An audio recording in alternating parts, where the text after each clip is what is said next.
You didn't quit. You're really like against all odds. You're doing something that no one in the family's done, that none of your friends have done. I'm just gonna say the thing you're not supposed to say. Whatever is mine is looking for me. You have to know what road to take to get to your final destination. Everything that you ever wanted is on the other side of fear. Hello, good evening. I thought I was on time.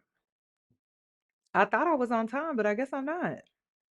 Listen, I just dropped a very good video on Patreon. It's called Parasitic Energy. It's titled Parasitic Energy. And it's also titled Your Biggest Challenge for 2026. Check it out. Highly recommend. Okay. Um, y'all know I like to do research, and you know I like a good little deep dive. And girl, the stuff, because you know when the notes when they get lengthy like this. Hold on, wait. We got this one. Hold on, wait. Because we do research. This one. Then we had to get colorful. I got purple. Girl, this is a mess. Did y'all see the clips? Okay, so I was seeing the clips go viral, and I'm like,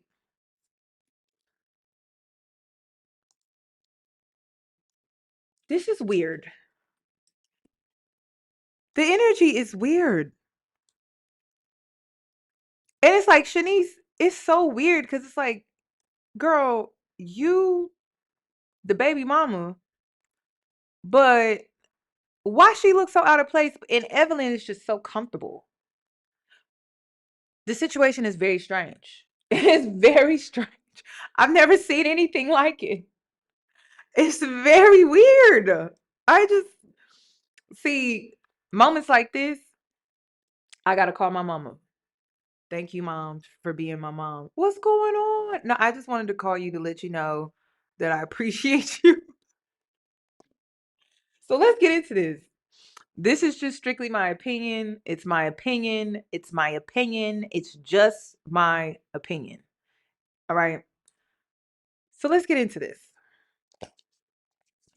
So Evelyn and her daughter have a shared podcast together called Drop the Low Podcast. And in this episode titled The Game Changer, she is conducting, or they are both conducting, an interview with Jayceon, the game, which is Shaniece's ex, she never said ex, she just said baby daddy.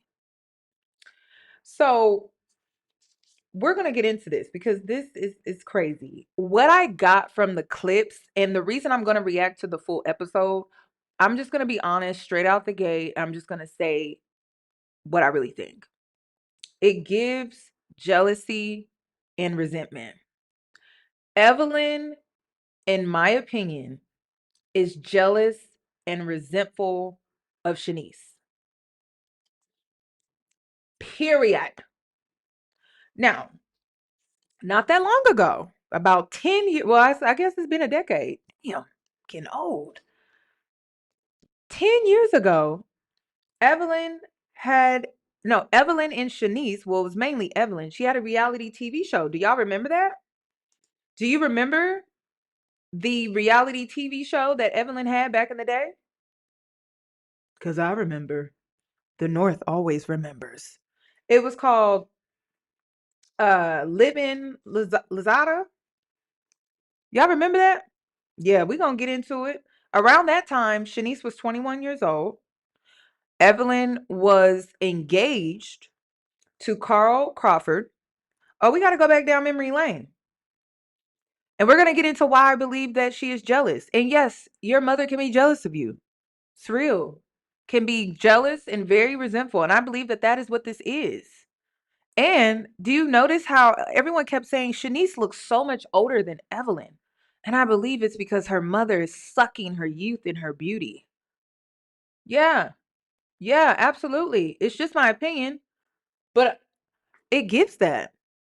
It does. She looks so drained. Like it looks like the life has just been sucked out of her.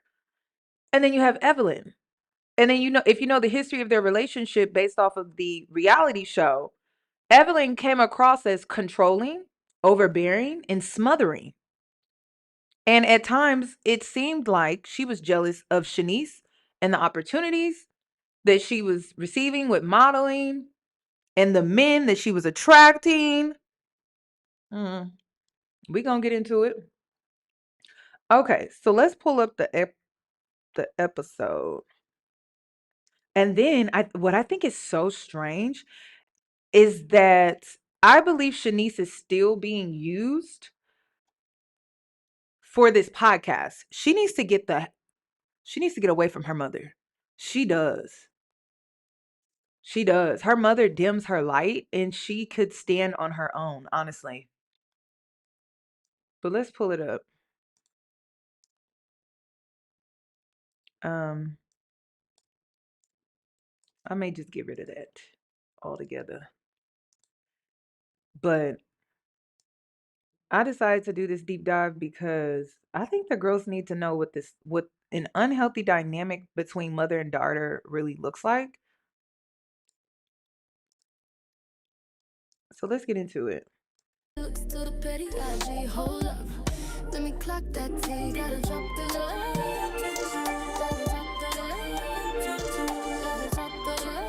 Somebody said, is it really that bad? Yeah, it is.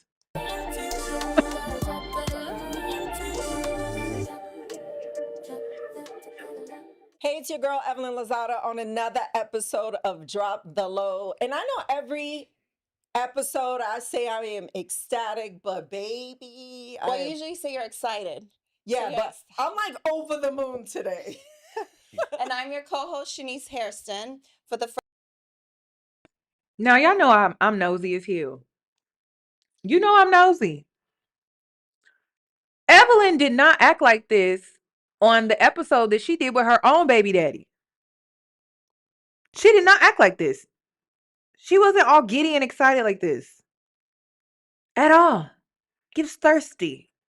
Like, girl, do you not see this man on a regular basis? He is your grandson's father. I'm so confused. That's what, like I said, this interview is very strange. And don't make me pull up the receipts to the people that are like, oh, Yoni, you just saying that. No. I did my research. She did not act like this during the Carl and Crawford interview. She didn't. She is just so just giddy. It's just like, girl, what? And then they did a part 1, and I'm assuming they're gonna have a part 2. First time since the birth of baby Blaze, we are sitting down together on the same set with Jayceon, the Game Taylor. I call you Jay. Jay is a Grammy-nominated rapper, storyteller, and cultural force whose music has chronicled life, loss, and growth for nearly 2 decades. Get ready for an honest conversation about starting over as a father after 40, co-parenting, family dynamics, accountability, and how life experience shaped the man, the music, and the public persona Accountability. people think they know. AKA my baby daddy. Basically.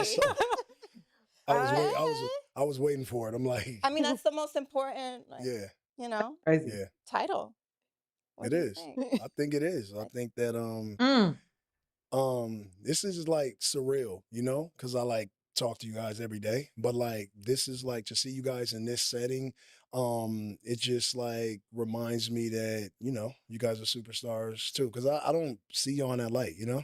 Right. So this is like super cool to me. I woke up, I was excited to come here, and I was like half like you know family member, and then half like business because like you guys are doing great and it's like one of those podcasts that people are really starting to talk about and get into, and I watch you know most of them in full length, especially the last one, the one that I saw with Gil, that was super dope, and so I wanted to be a part of it, so I'm here.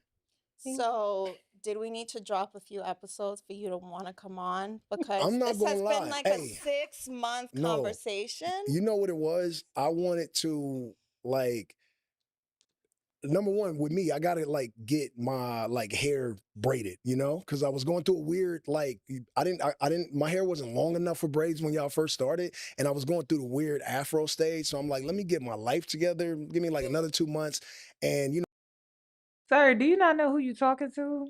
You talking?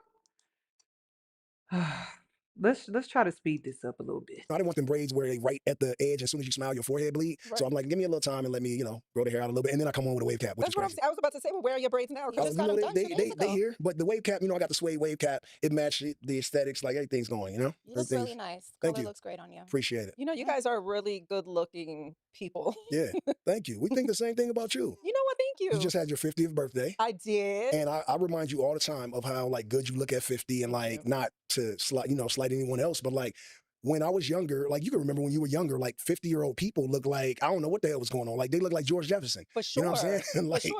Or and like the so, Golden Girls. right. Yeah. No, literally. They And were your age. Yeah. yeah, they Younger. literally were younger. Some were like 40 something Yes. on the show, which Yeah. is crazy. But it's different times, Do you man. think you look good for your age? I look good. too? I look great. Yeah. Yeah. Yeah. Yeah. Yeah. Okay. So this is just a fun fact.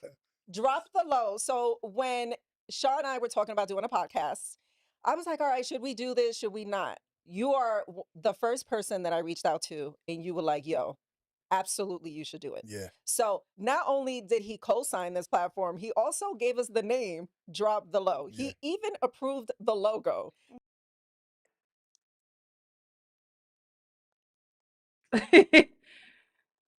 I don't know if maybe it's because I'm older and I'm more mature, but I never noticed how Evelyn was so male-centered. She's a very male-centered woman. She's very much pick me, pick me, pick me. Very, very, very male-centered. So I can only imagine the trauma that Shaniece has from her mother most likely picking men over her as well. So there may be some resentment on Shanice's part as well, and this daughter duo of her mother most likely picking men after men after men after men over her. So, and that's one thing that I've learned about you through this journey of us being a family. Yeah. You are so smart and you're so witty. That even when you gave me the name, a couple of days later, I was like, "Hey, do you have any other names?" And you were like, "Nah, that's it." You know Yeah. what I mean? Like you just knew that that's it. So we're grateful and we thank you that you've been supportive Yeah. and that you're here today, and we're excited. But No wonder the name. Am I the only one that thinks the name doesn't fit them at all? No shade, but it seemed like that's something he would pick, and it's just a mess. yeah, he gave the name for the And podcast. I appreciate y'all taking my input. But the thing about it was just like it came to me, and I like, and She's when things her come to age me, like too. like really hit me, they're like cemented in my brain, and I just knew it would work. And it's easy to say. You know what I'm saying? If you ask anyone that has never heard of your podcast, would you come on our podcast? And they say, yeah, what's it called? And you're like, it's called Drop the Low. The first thing they're gonna think is, oh, that's dope, right? It's in like everyday use context. It's not gonna get old because we're in a like technology age where your children or your baby daddy or your significant other, like you like Drop the Low, I'll pull up. So it's like Lozada. It just worked. It just worked. Right, And I'm right. glad that like it's really really going well for you. So you are really creative with your like ideas, and obviously you are in music. So did you ever hear Michael Jackson that interview when he's like, whenever he has an idea, he feels like it came from source Yeah. itself? Do you Okay, okay. One thing I noticed about Shaniece, I when I was watching the clips, I couldn't tell if she was just being emotional, but this is how she talks. Like she talks almost as if she's unsure of what to say, or she's not confident in what she's saying. She's very timid. She walks on eggshells when she is communicating with other people. feel that way when you come up with something? I feel I wouldn't say I haven't had that thought, but I think that like I'm real energy based. So I mean it comes from somewhere. And if you believe in any higher power, like no matter what religion or where you are on your, journey through life, if you believe in energy, then it's coming Yeah, she's shaky in her voice. from a place that is like obviously outsourced or really deep inside you. So yeah, I think it has more like for me per se, I think it has more to do with like just following your heart. You know, like I don't second guess my heart. Like if my heart tells me that this is it, I just roll with that. Right. So when you think about your legacy, when you think about it now, knowing all your kids are watching, how do you finish this chapter of your legacy? Not that it's finished, but how do you finish this particular segment and you go on to another one because you are dropping a new album. So Yeah, you're still continuing the legacy. yeah. You know, it gets real. I'm like notably the guy that said, you're 38 and you're still rapping, I'm 26, so is the Doves. When I was 26, I guess I never thought I would be 38. So when I was taking, you know, small little shots at like the older rappers at that point in time, I just wasn't being realistic. And then when I turned 38 on my 38th birthday, like the whole joke was, now you're 38. Like, should you still be rapping? But then after seeing like, you know, like the Clips drop an album, they're both older than me and they're both very skilled rappers. They Grammy nominated right now for, you know, probably album of the year. And Malice is like 51, or I think, or 52. And they both look like they're in their 30s and they both rap at a high caliber. So seeing guys like that. You know, it really seems like both the game and Evelyn are trying to hold on for dear life to their youth. They don't want to grow up. And it's like, why not? And I'm not saying that you can't still be youthful in spirit, but they're trying to hold on to not just the spirit, but the identity that came with their youth instead of evolve and shed the skin of their youth so that they could step into a new identity. And it's painful to watch. I mean, look at the game and how he's dressed. He's dressed like he 20 something.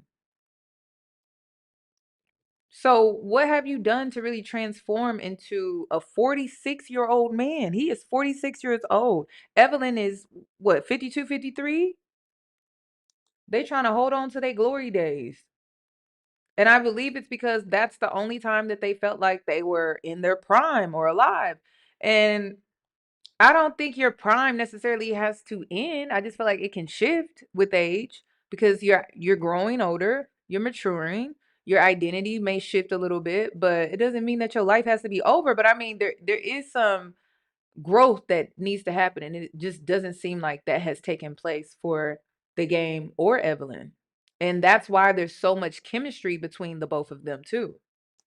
Like I think Rick Ross is older than me, 2 Chainz is older than me. Obviously Nas just put out an album with DJ Premier. They're older than me. So being able to see your peers rap well into, you know, their 40s and 50s was like a motivation for me to like really keep going. Not that I wouldn't if they weren't, but like it's just dope to see that the best rappers in the world are still Right. rappers that like, you know, were a little bit ahead of me and are still in my class. Right. I will say I listened to the mixtape that you dropped. I was like, let me listen to this, you know, and let me see if he still got it. And I'm in the car. I was like, this is so good. Like Yeah. it was really, really good. Isn't it? It's number one, right? Was it? It was number one with a drop, but again, it's just a mixtape, so there wasn't much promo behind it because the mixtape was basically the reason I called it Every Movie. It didn't do well. It didn't do well. Jayceon at 46. It didn't do well, Jayceon.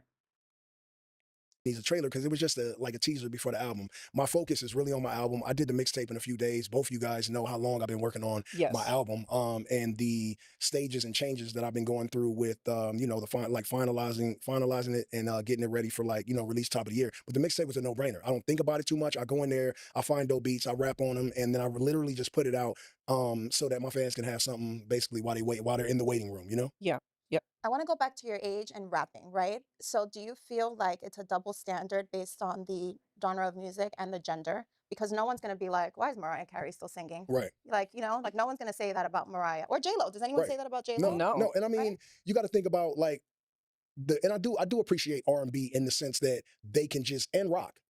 They got to stroke this man's ego. Girl, it's going to take me a lot to get through this. Damn. They got to stroke this man's ego to make him feel better about how he's still a rapper at 46 years old and he has not evolved at all. But he got this pie. I mean, maybe he should get into marketing. He came up with the title Drop the Low podcast. Right? They can just sing and perform until they're damn near like no more, right? I love that about music, period. Rap, it gets a little tricky because the context. Like as you get older, what do you talk about? You know what I'm saying? You can't be talking about the same thing you were when you were younger unless you're still in it. Me, I've always been grassroots in the streets, so I can't say fuck the streets. I can't. Like that's just every day I'm in the streets. I live in one of the most dangerous cities in the world. You know what I'm saying? I live in a city that has claimed the lives of many rappers, so I can't say that. So for me, it's just like I don't run out of content because I'm living every day in real time. You know, I'm balancing fatherhood, I'm balancing Shaniece, you had a baby by this man? Why? He's basically saying I haven't changed my environment. neighborhood. I get, This is phone calls from homies OP. about hood shit. I get phone calls about my, regular stuff from my kids. Like I'm just, I don't know. And then I have so many questions. Is he staying in these environments to still be relatable because he's a rapper at 46? Cuz why would you still want to be in that environment? If it's the most dangerous city in LA, you're from the most dangerous city, and why would you want to still be in that environment? And then they not questioning him at all. They just stroking his ego. Ooh. Oh, like my life is in full motion in the 360. I get hit from all sides and I don't cut any corners with it. I just kind of like take it as it comes. Now, for somebody who's on the outside looking in, they'll probably be like, he too old to do this or he shouldn't be doing that. But like you don't live my life. And I think that I do well at balancing everything that I need to balance. I'm obviously sitting here, I'm in great health, and my mental state is up to par with, where I am in life. And I don't I don't cut no corners with my children. They know exactly who I am. They know who I want them to be, and they know who I am. And they know that there's no way in life, in any shape or form, that I'm going to allow them to walk in my footsteps. So that tells me that he's very comfortable with where he is, where he's always been, and he's going to continue to be that way. So it's interesting because I saw the clip of Shaniece said that she had expectations and they didn't go that way. What were the expectations? Because this man seems like he's 46 years old and he's very much set in his ways. The child is a year old that they share together named Blaze. So that means they probably started dating around the time that he was either 40, 43, 44, 45. And that was the main reason because I remember watching the game, the reality show that he had with his ex Tiffany, and that was the main issue. It's like the game wanted to be out in the streets. He didn't want to be a family man. He didn't want to be a traditional man at all. He wanted to run the streets. He just wanted to do what he wanted to do. And he didn't want to show up in the traditional sense of being a husband and a father. He just did not want to do that. So I'm interested in learning more about what were the expectations, Shaniece and Evelyn.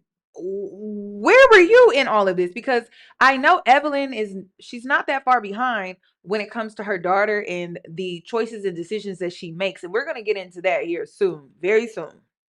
Well, I'm happy that you're here, but I have a bone. I have a big bone to pick with you. Okay. How did you make me a grandmother before 50? I How knew did that happen, Jay? I knew It was 49. yeah. It was but before 50, I knew technically. you were in the crunch. Oh my God, take me now. Take me now. Girl, what? I have a bone to pick with you. How could you make me a grandmother before 50? Girl, your parenting did that. What are we talking about? You know what I'm saying? And I wanted to hit you with that so that by the time you're 60 years old, you have a whole like fifth, sixth grader. I didn't want to wait, any longer because, who knows, we're getting old. Well, you made Welly a grandmother at like 38. She was 38. I did My make grandma my was mom was a grandmother at 38 Oh, well, so there it is. because I had Shaniece so young. But all I know is that I didn't know how to process the It information. happened it happened very quickly. Yeah, you know? like I didn't know how to like process it, right? Like Shaw tells me she's pregnant. Obviously, we have a great private conversation. And I had to sit with it for a little Yeah. while because I'm like, I'm gonna be a grandmother. Like Yeah.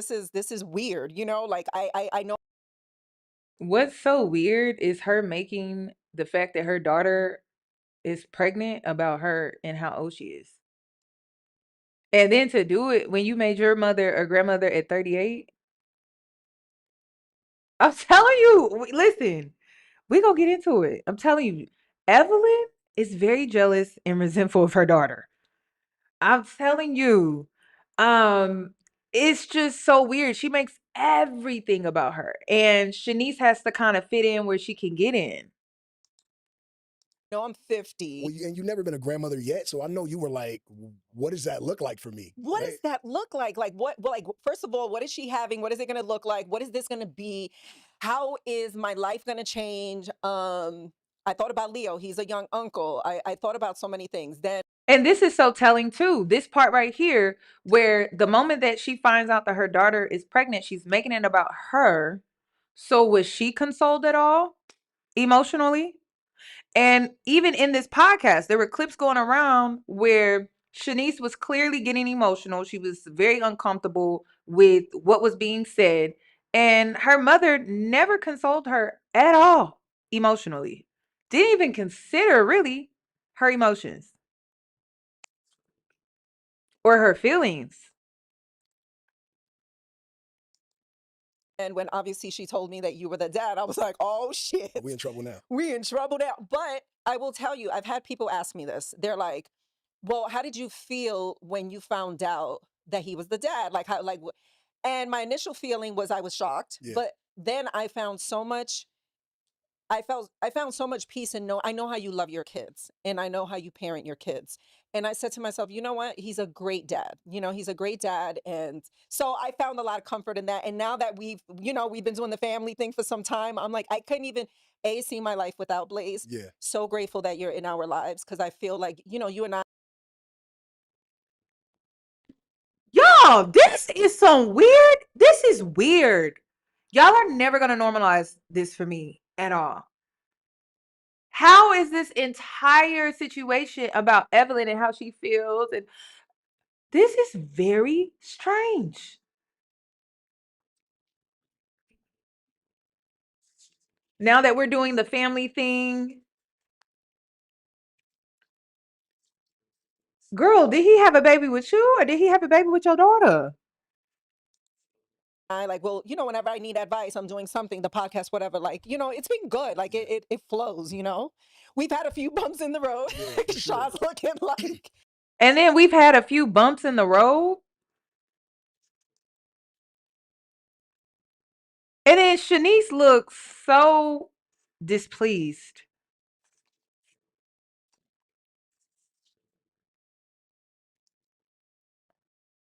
I mean, but I'm it's talking about us. yeah, and in all transparency, like that's how it should be. Anything that just goes through like smoothly, straight with no bumps, like you can't grow from that. You can't learn anything from that. And This is worse than if I everything's thought. smooth, somebody's hiding something. They're not being they're 100% of their authentic self. One of my first questions to her was, "Did you tell your mom?" Right? I was like, "Did you tell your mom?" And she was like, "Well, I'm gonna just wait a little bit, And so I guess she waited a little bit, and then she told you. And then they both kind of treat her like a child. They both treat her like she's 18, 16 years old. Did you tell your mom? Did you? Not, we talked and we discussed it, and I encouraged her to tell you. Not, did you tell your mom? This is what I'm saying. It really gives that Shanice's life turned out the way that it did because of Evelyn and how controlling she is and how she feels the need to keep Shanice very much close by in order for her to feel young, to be creative, to also have like some type of support. Think about it. Evelyn has been in how many different relationships with how many different men? And so after each relationship, you know who she pulls on? You know who she comes crawling back to? Her daughter. Told you. Yeah. And then I was like, "Did you tell your dad?" And she was like, "No, I'm gonna wait a little bit." But the thing about when she told me, I was shocked a little bit. Like literally, I was shocked. And we got into this, thing. Like I love being a dad, right? Like I absolutely love being a dad. But I was shocked as shit. And I don't think it was the reaction that Sha wanted. So she cried a little bit. And it was uncomfortable for her and for me. I didn't want to make her cry. I just was like, I didn't know what to say because I hadn't had a kid in 14 years. So I was like super shocked. She had never had a kid. So of course she was super shocked. But when she found out, she kind of got to live with it a little bit. You know, like I didn't know as soon as she knew. So she lived with it a little bit, processed it. And then once it got to me, she had already like, you know, kind of lived with it a little bit. So I was super shocked. She cried a little bit. I was really just thrown out. And then like the reason why this communication style on this podcast is so weird is because they're talking about the situation as if Shaniece is not sitting there.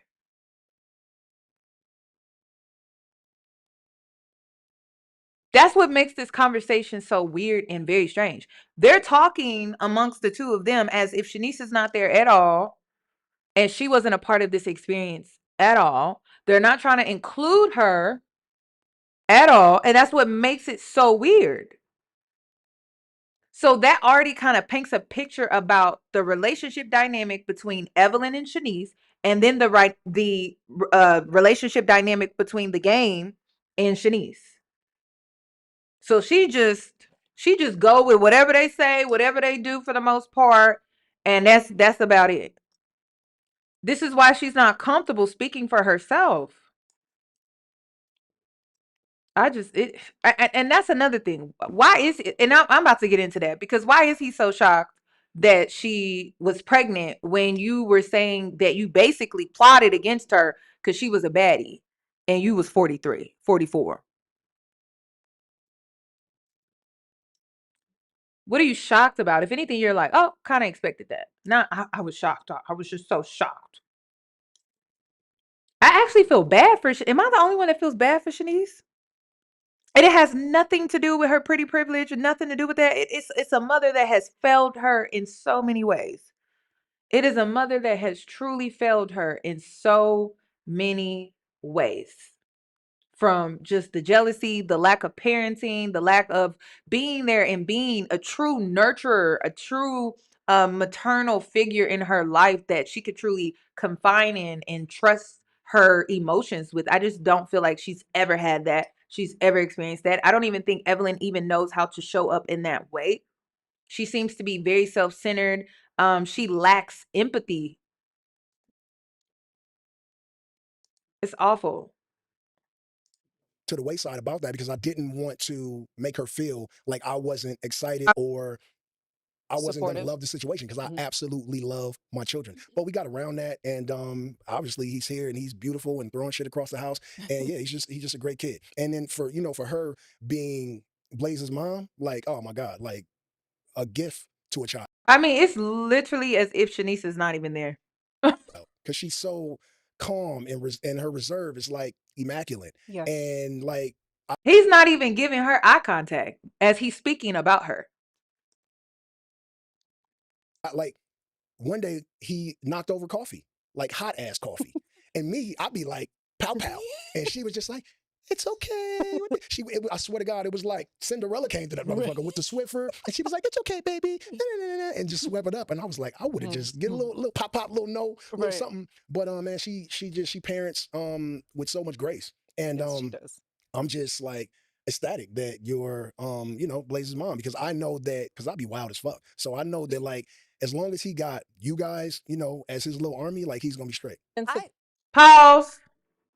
As long as he got you guys, he gonna be straight. The preference, we got to get into the preference because the preference situation, it definitely goes into this situation. So hold on, we're gonna have to timestamp, but we're gonna have to come back to that. I gotta go visit my girl Keisha, because she did this breakdown with Tiffany. Hold on, let me visit Keisha real quick. Okay, guys. A 2-minute mark, 2 minutes and 30 seconds. Ooh, we got to get into this. What is it called? I think it's called Drop It Low. So the reason I'm bringing this up is because he basically said, oh, he has y'all, so. But look how he treats and shows up for his ex, Tiffany. Look how he shows up for his ex in the kids. Not just the kids, but his ex, Tiffany, and the kids. They pretty much did a show, and they called it the rumor mill. And I guess the rumor mill is simply rumors that they have heard about that they've never addressed. Well, on this particular episode, they talked about some of those rumors, and y'all guessed it. One of the rumors that they talked about was the rumor about Evelyn knowing the game's ex, but then suddenly her daughter ends up pregnant by her friend's ex fiance. Because if you don't know, Evelyn's friend Tiffany, they were actually engaged, so they had a real serious relationship. So it's very interesting that Shaniece would want to be pregnant by the game out of all the men in California or LA or wherever they live. So let's kind of get into this video, courtesy of Drop It Low podcast. So I thought this was crazy because this took a world of its own. How do you respond to claims that you and I betrayed the game's ex? Like when you came out pregnant, and it was like this whole like whirlwind of, oh my God, they're these horrible people because. Now, keep in mind, I really believe Shanice's son is about a year old. So y'all could imagine the time frame we're talking. Like, why are they even addressing this? I'm gonna tell you why, but I'm gonna let her video play so y'all can get a good understanding of what this video is gonna be about. People made it to be like they turned it into a whole story that it wasn't. Yeah, no, that's really a rumor that grew like hands and legs and fingers and the whole thing. And I don't know where did that even come from and who started that. Do y'all see how they wearing matching outfits?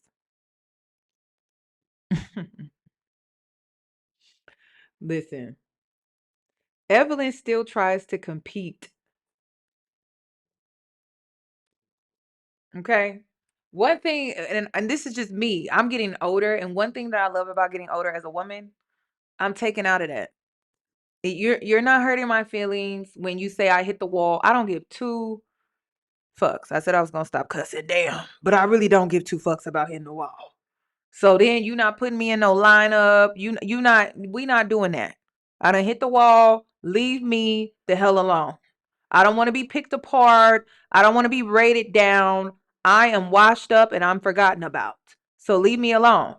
Evelyn fears that. She fears that. She still wants to be in a lineup. And I'm like, for what? It is lit. I can do what I want. I can dress how I want. And if I want to get a little, midsection, I can. Like, ain't nobody checking for me. You know what I mean? This girl is still trying to compete, like like with the younger girls. And I'm like, let the younger girls have their thing. I'm not gonna be hating on them. I was young. Live it up, girl. Okay, because when you hit 30, that's when them hormones start to kick in. And then the women that are older than me, they like when you hit 50 or late 40s, hell, maybe your early 50s, or I'm sorry, your early 40s, you hit menopause. So enjoy your youth, sis. I'm not about to be like, oh, let me try to keep up. Let me try to keep up. Hell no. I feel free. That's how I feel liberated. No one should be concerned about me and what I got going on. That's for the younger ones. That's for the youngins. But Evelyn, she trying to be 20 something still, 30, and maybe even her early 30s. So I'm just like, that's crazy. I don't respond to that because it's absolutely ridiculous. Woo. It's not true. And the reason why this is important is because her mindset. It showcases a person's mindset and their mentality. So it is giving you insight on her character and her mindset at the age of 50 plus. That's why it matters. All right. This is not me policing her on what she can and cannot wear. That's not what that is. But how a person decides to dress and seeing how she's wearing matching outfits with her daughter and seeing how she stated other things throughout this interview about still being young. I still got it at 50. Even though I was upset, you made me a grandmother. You have to put all of those things together to read a person. Okay. It says a lot about her mindset. It says a lot about her mentality. And I believe that she competes with her daughter as well when it comes to her beauty.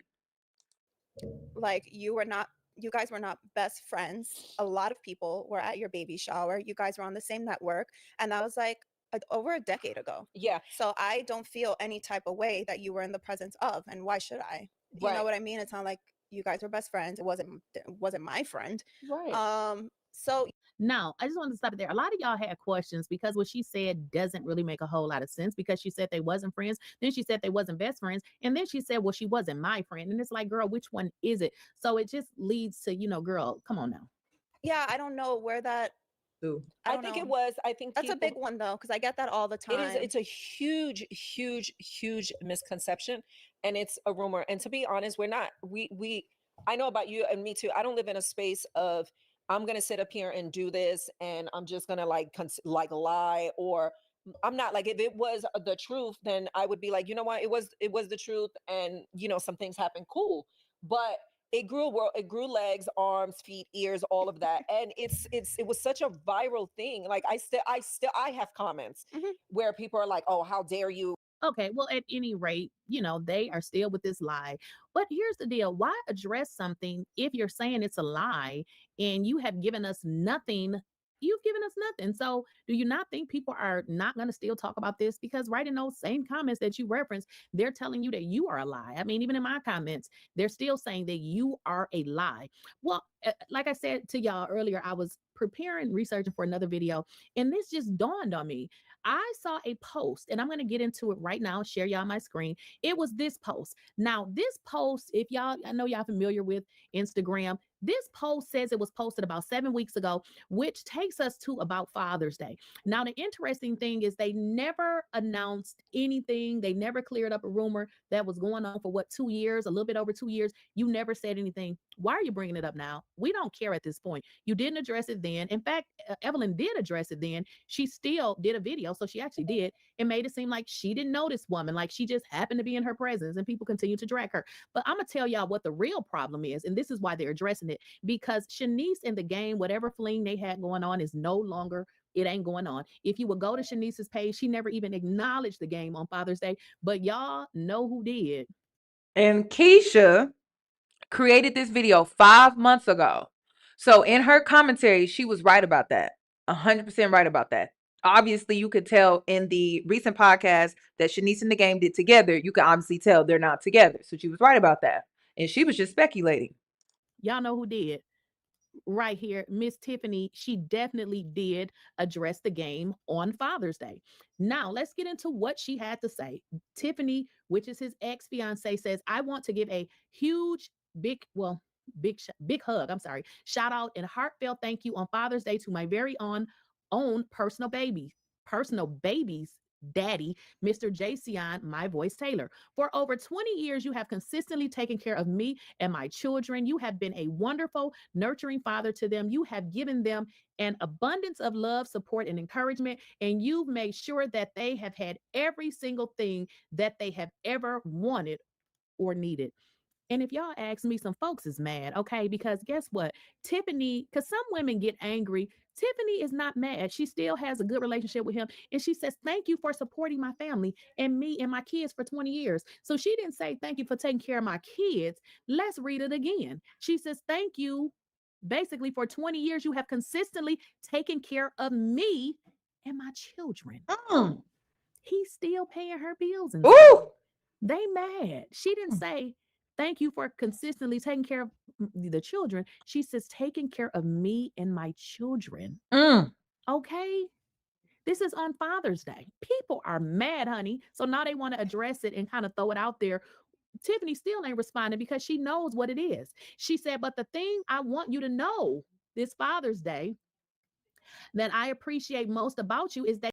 Listen, my point is, okay, when he said that I know that Blaze got y'all,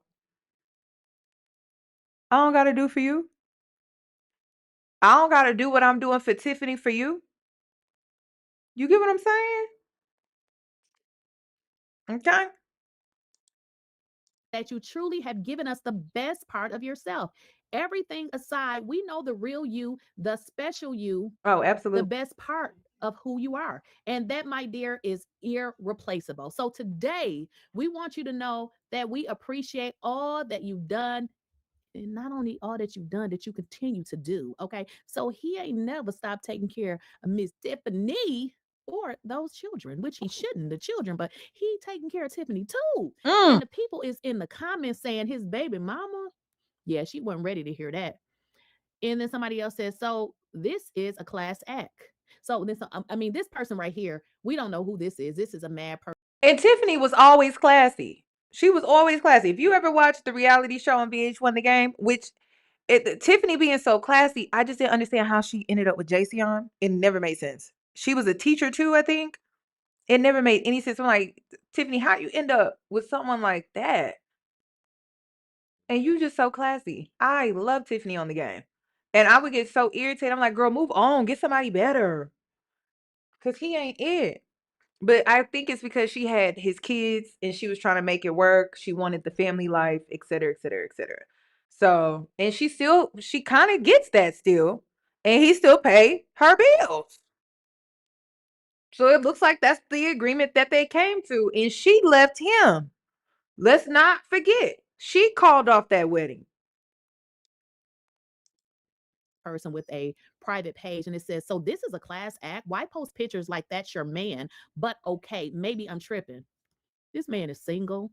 He's single. He ain't married. He just had a baby by a builder, I guess, Shaniece, whatever. So here's the deal. Women like Evelyn, and if Evelyn's daughter is anything like her, they don't like stuff like this, because guess what? The game is still taking care of Tiffany, and that is why Tiffany don't give a F about you $2 hoes, okay? Because she ain't gotta bust it wide open, you know. That's what y'all do. She ain't got to do that. She's not in a relationship with him, and she's thanking him for consistently not only just taking care of her kids, which what he's supposed to do, because those are his children, but he is consistently taking care of her. And wait a minute, y'all, let's get back in there, because the game actually responded here. So he actually got in the comments too. And let's get into what he had to say here, right here. He said, don't make a gangster cry now. I love y'all too. So the thing of it here is Tiffany left him. Okay. She left him. I just need y'all to understand this. So he got real genuine love for her. And the reason why Evelyn and her, well, I should say Shaniece and her mammy, you know, why they are so slick and want to, you know, run their mouth now, is because y'all mad. I mean, it ain't what you thought it was. You didn't get to mess up this relationship. Tiffany kept it classy because she's classy, while y'all running around here lying, trying to make it seem like you don't know her. And she just happened to be on the same, or she just happened to wander into your baby shower because you really don't know her like that. Tiffany relationship is still strong, and he's still taking care of her, while your daughter is a baby mama. And not only is she a baby mama, she's a single baby mama. Okay, let's go back. And so, to put more things into context, is that the reason why they decided to bring the game on to do this interview? Okay, let's go back. Right. Then No, because I like talk to you guys every day. But like this is like to see you guys in this setting. It just like reminds me ecstatic that you're you know, Blaze's mom, because I know that because I'd be wild as fuck. So I know that like as long as he got you guys, you know, as his little army, like he's gonna be straight. Sorry, Go but ahead. I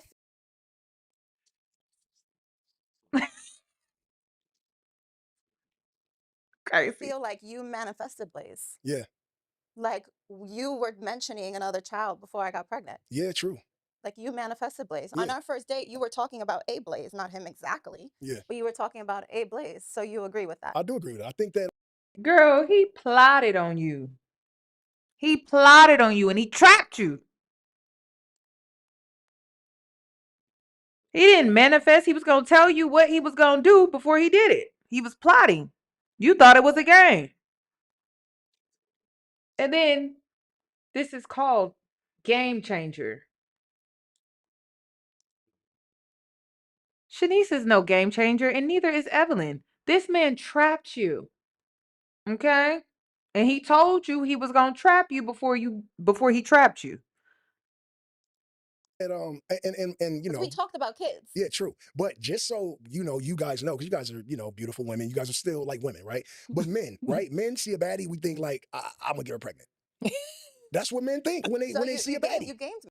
At 43 years old. And then this this man. And to the women that had an issue with me talking about, Yanni, you always using a white man to show it how you like for a man to dress. Well, when you have so many Jayceons in the community that are 40 plus years old dressing like they still a rapper from the early 2000s, I mean, what do you expect me to do? This man is 40 something years old talking about when you see a baddie, when you see a woman, and then if it just the sentence alone is immature and is childish. Okay. And if it wasn't for the quarter zip movement that's going on right now, I still wouldn't have that many examples when it comes to a black man dressing the way I like. It's just it is what it is. So then you got this grown 40 plus year old man talking about when you see a baddie. Sir, you are a father. You have kids that are Callie gotta be 16 or heading towards 16. This this is crazy. To me. You gamed me. I'm just Hey, asking. I'm just saying, when a man really sees a woman that like is that he likes and it's a baddie, that be our first thought. Like we be thinking like, damn, like I would have a baby by that. So yeah, I'm manifested. I'm manifesting. Gamed. Yeah, game manifested. Mhm. So what lessons do you have like He manifested it, but he was shocked that you ended up pregnant. And this man just playing in their face. He just playing in their face. He gonna say whatever sound good. Yeah, I manifested. Yeah, I manifested it. And then Shaniece is slow as hell. Like, girl, and you believe that? That's what you believe in? You going with that? You cool with that? You accept that? Whew. from raising your older children that are showing up in how you raise Blaze? So the thing that I've been finding a little bit different is that I'm slower. Like I'm older. I'm like when I had Harlem, I was 23. Justice, I was 27, and in Cali, I was 30. So I was a little bit young and faster, and it's like I'm obviously 46, right? I'm still in pretty good shape. And when my son gets to crawling around, like he down there, so I got to get down there with him. And sometimes these knees don't be kneeing. You know what I'm saying? So it's just I think it's Jayceon, are you old? Are you young? Well, what's going on, brother? Sir, what's going on? Are you Asian or are you not? I mean, if you can't get down there and play with your son, you don't need to be running the streets. You need to be at home, icing your knees, so you can take care of your son that you got to get on the floor and play with. You know what I mean? Do I sound ridiculous? Do I sound crazy? You talking about I can't get down and play with him, but you still want to run the streets though? Cause make that make sense for me. Yeah, he needs some icy hot. it's a little bit more of a physical challenge. I mean, I'm not on a walker holding a cane, but I'm not, running around as fast as I used to. So that's a challenge to be able to, and you guys know, like I'm out every day doing cardio, and most of the, for the most, I mean, for most of it is really just to keep up with this grown boy, Yeah. So Do you feel like you'll so like with me with Blaze, like Blaze gets all the gentle grandparent. Like yeah, I'm so gentle with him on a level that like he could do no wrong. I also think that Leo also gets, because I'm a little bit older, I do a little bit more gentle parenting. Do you yeah, feel like you're gonna be like that with Blaze? Because you know how you say, okay, because we grew up during that time where yeah, your mom's gonna slap the shit out of you. yeah. So me, I establish authority very young. I think the Blaze is 15 months, and at this point, And then another thing that's just so weird about this whole dynamic, Evelyn is the one that is truly narrating this interview, and it should be Shaniece. She should be taking control of the interview because it is her son's father, but it's Evelyn. We're going to get into it because I got some old clips. To see Shaniece and Evelyn today is not shocking if you remember her or remember them on their reality show. There is no disciplinary actions. He's a baby. He's trying to figure it out. He picks up things, eats off the floor. Shaw's like, it's gonna make his immune system stronger. And I'm like, boy, get this lint out your mouth. But she's just like, let him eat it. And yeah, I mean, I believe it. But again, man, And they don't really take Shaniece. It don't seem like they have a lot of respect for her when it comes to her motherhood. They think that the grace and the patience that she has is kind of either childish or it's not something that they fully agree with because they don't have that level of grace and patience. They don't have patience and grace at all. So they're kind of undermining her motherhood too here. Kind of throwing shots at her a little bit about how she shows up within her motherhood. And that's kind of weird too for me.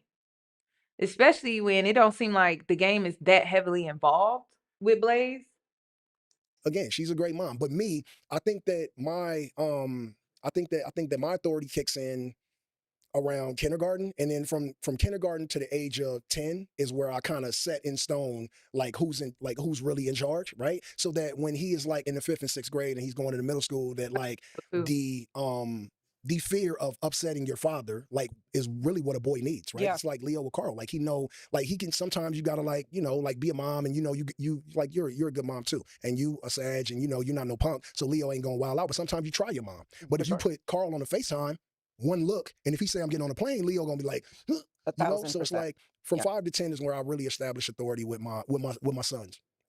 My daughter, she's been running over me for 15 years straight, and I allow it. I love her, but also she just last night she wanted to go hang with her friends. I established the same boundaries when she was young. She loves and respects me. I love and respect her. I also respect her young womanhood, and I'm giving her like a rope and letting her pull far and pull far.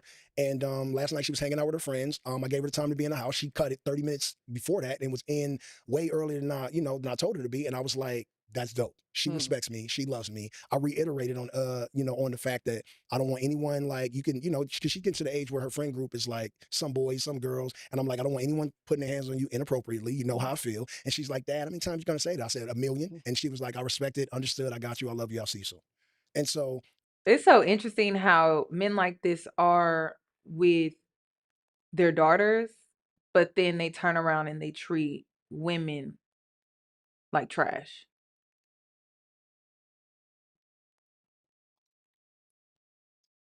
Because I would instantly, if I was Evelyn, right, and I was Shanice's mother, okay, you speak like this about your daughter, but let me ask you a question when it pertains to my daughter.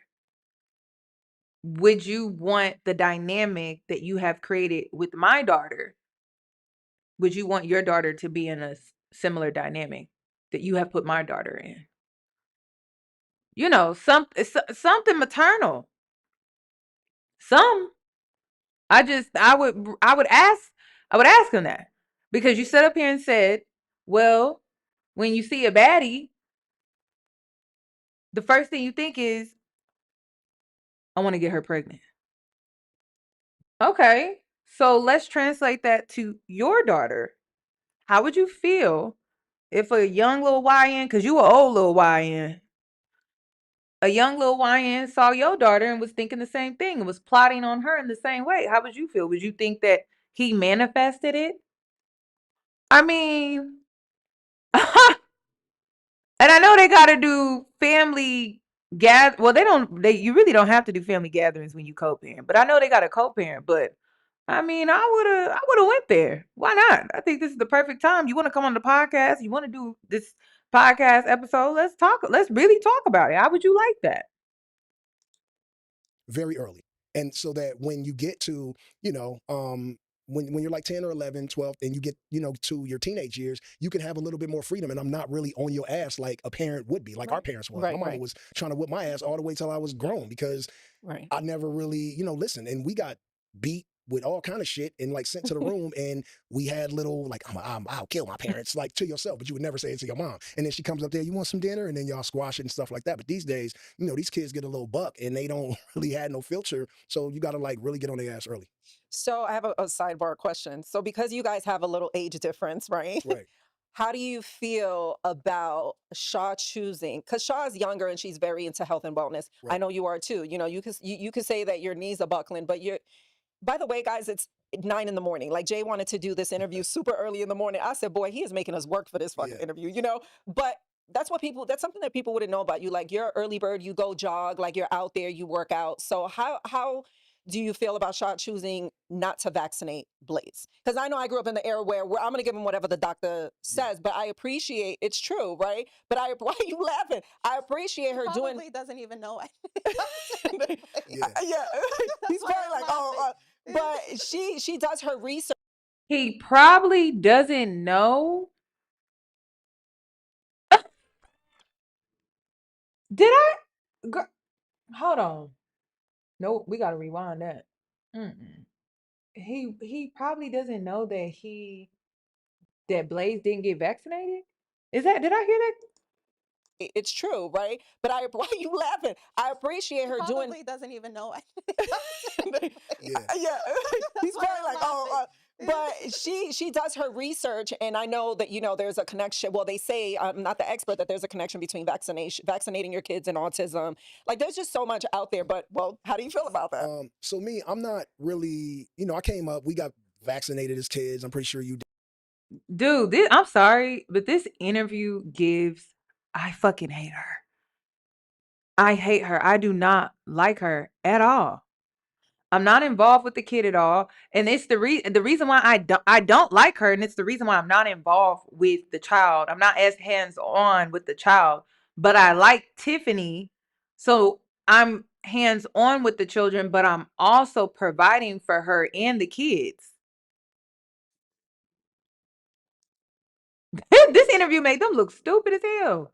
Did. It was just like what you had to do. Right. And like now I don't really trust all the vaccinations. So I'm not really versed in, vaccinations. I just don't too much trust vaccinations, right? Yeah. Like I didn't get a COVID vaccination. I didn't have COVID probably about 20 times at this point, but I fight it with my immune system and with, my well-being and how I take care of myself, right? Some people need to get vaccinated because they may have immune systems that are not as strong. As far as like her maternal decisions, like I don't challenge her.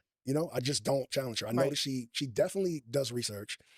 She definitely knows what she's talking about. She's an investigator. She's for sure an investigator. And again, man, she is off to a great start. I know it's only been, a year and some months. But she was also pregnant for 9.5, whatever that was. But I think even with you having Leo and her being as much old as she is, the age gap between her and Leo, she had to like low key parent Leo sometimes. So I mean, she already had the knack for her maternal vibes and instincts and all that. But I don't challenge her. But it goes the same with Aliska when we were young. I didn't challenge her maternal decisions. I didn't challenge her. Mhm.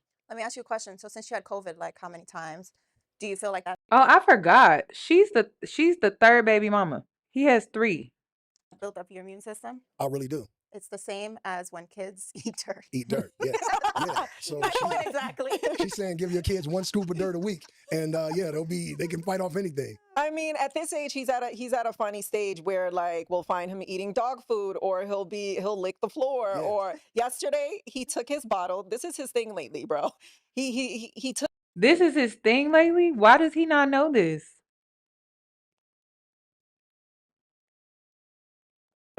This Ooh. his bottle and he goes like this. He spills it. He did like this on the floor, and then he licked it. Yeah. And like I watched him do this because I was curious to see what he's gonna do, and Right. I'm like, wow. Yeah. I mean, he is funny. He is funny. He his own he his own little man. And I say that like, I had Callie was He can't even really describe his own son and when it comes to his personality because he's not around.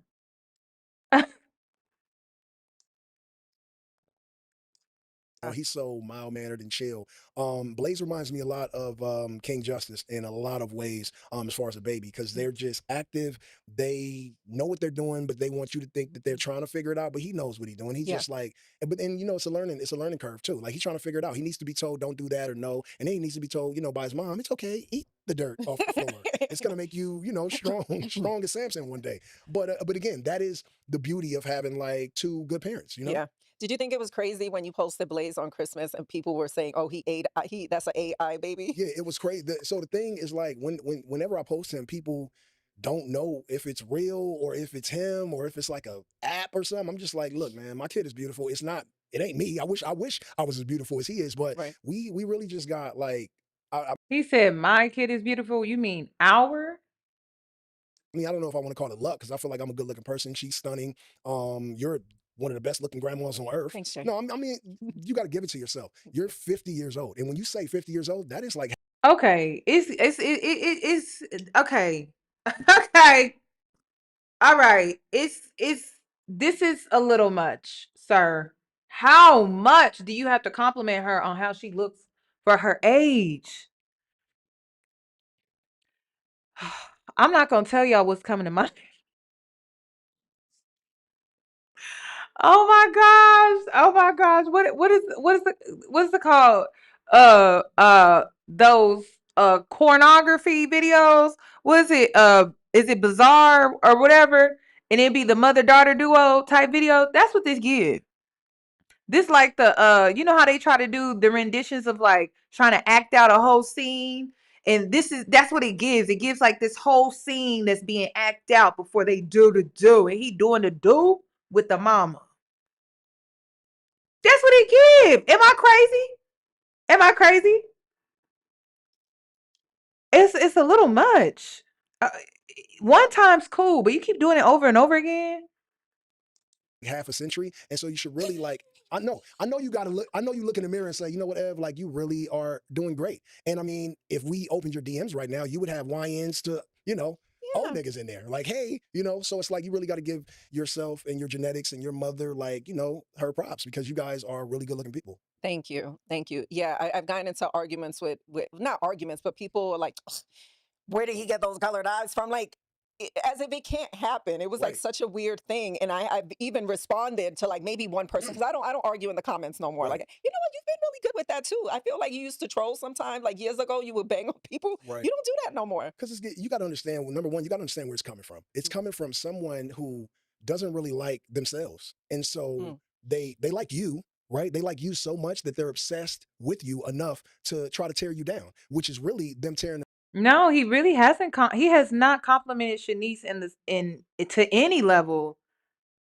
Not in the same level that not nearly in the same level that he has complimented Evelyn at all. And so I'm just thinking like, okay, y'all doing this on camera, but what do y'all be doing when the cameras are not even on? Their own selves down from the inside because it was like I was telling Sha before. People, we're in the light, right? Like all of us, just we're in the light. So you have millions of followers. You have millions of followers. I have millions of followers. A person that's hiding behind their phone that has their own insecurities and fucked up life can easily tell you that you don't look good, and then throw their phone on the charger and you can see it or not see it, right? It's so easy to throw a rock and hide a stone when you're not in the light. But Right. for those who are in the light, we understand that, like, I understand where it's coming from. So it's like the people that hate you are literally your biggest fans because the people that love you, they don't have time to really zero in on every single thing you're doing. They're busy loving themselves. So it's literally only people who don't love themselves who are trying to get you, down there with them. And I've just like never been the guy to like dive down. I'll get down there and like step on you, like pull my underwear down and take a shit on you if I really feel like trolling. But for the most part, man, like thank you for following, because if you look at most of your hated comments, it's going to say follow back. Yeah. Which means that they follow you, they wait, they see it, and they can't wait to tell you that they're having a shitty day again. And God bless them. Are you surprised that they weaponize the fact that you two had a baby against me on the show? Like, I had a feeling it would happen, but like, how did you feel about that? Because They called you a felon. Girl, why are we even talking? Like, everything is about Evelyn. Everything has been about Evelyn up until this point. Shanice is only brought up when the baby is brought up.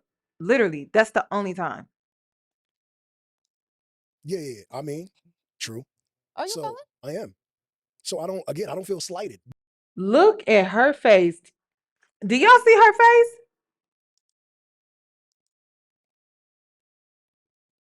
She is in complete shock. Do y'all see it?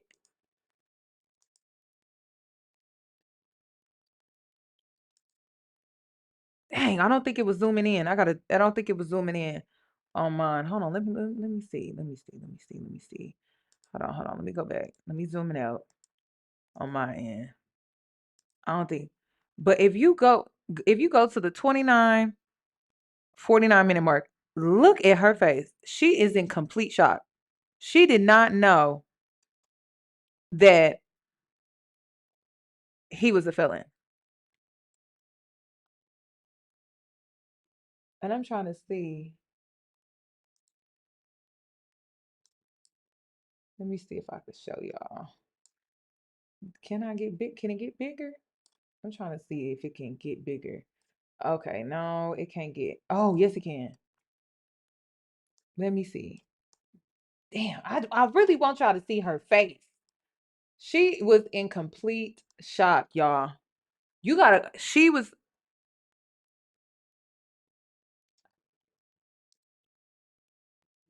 That's the only time they actually made real eye contact throughout this entire episode. She did not know at all. By someone trying to like throw like my past at me. Yeah, I'm a felon. My mama know I'm a felon. My kids know I'm a felon. My fans know I'm a felon, and that's just what it is. I don't try to duck who I am as a person. I'm over here like, girl, how did you not know? You had a baby by this man and you didn't know he was a felon? Evelyn, sis, what? Now we gotta revisit. Let's come back. 30:04. We gotta visit some maybe some reasons why. Okay. Evelyn has sheltered her so much. So what's going on? Hold on. So I don't get no copyright. Okay, I'm gonna have to put some stuff up on the screen. Okay. All right. Okay, let's get into it. Hold on, let me see. Michelle, how you feeling? You know, I'm feeling a little I'm gonna have to speed it up too, so it can mess up the voice a little bit. stressed. So why are you a little stressed? I don't know, I just feel like Zach's been here for not a long time. I just feel like we're on two totally different pages, and we went from being apart for a couple months to then being together. So it's a little overwhelming because your space has been invaded. I don't think I want to live with him. I don't think I'm ready. Sure, are you gonna cry? Don't cry. Give me a hug. I know relationships are hard. The reason I'm showing you this clip, okay, is because I need you to see how much Evelyn is involved when it comes to her daughter's relationship woes. And I believe that she is still heavily involved. I mean, this podcast episode interview is kind of showing you that not much has changed.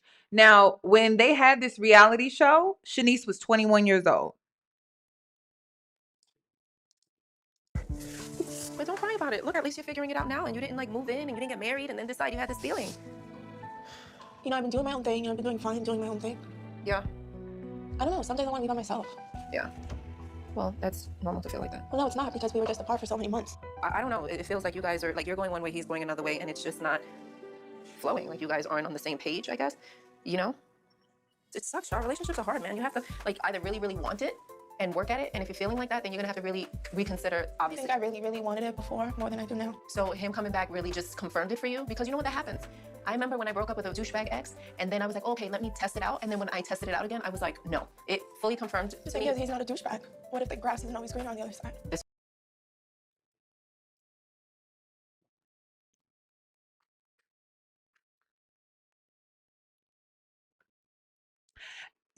Shaniece is very blind to them both. It also, this kind of shows you too that not much has changed with Shaniece either.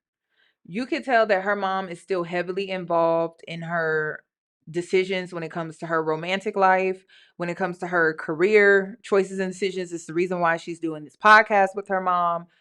There's no room for her to really breathe and for her to really find herself. Even when it comes to her motherhood was kind of made fun of a little bit in this podcast interview. Her motherhood style was kind of looked down upon in this interview. Like she's just too nice.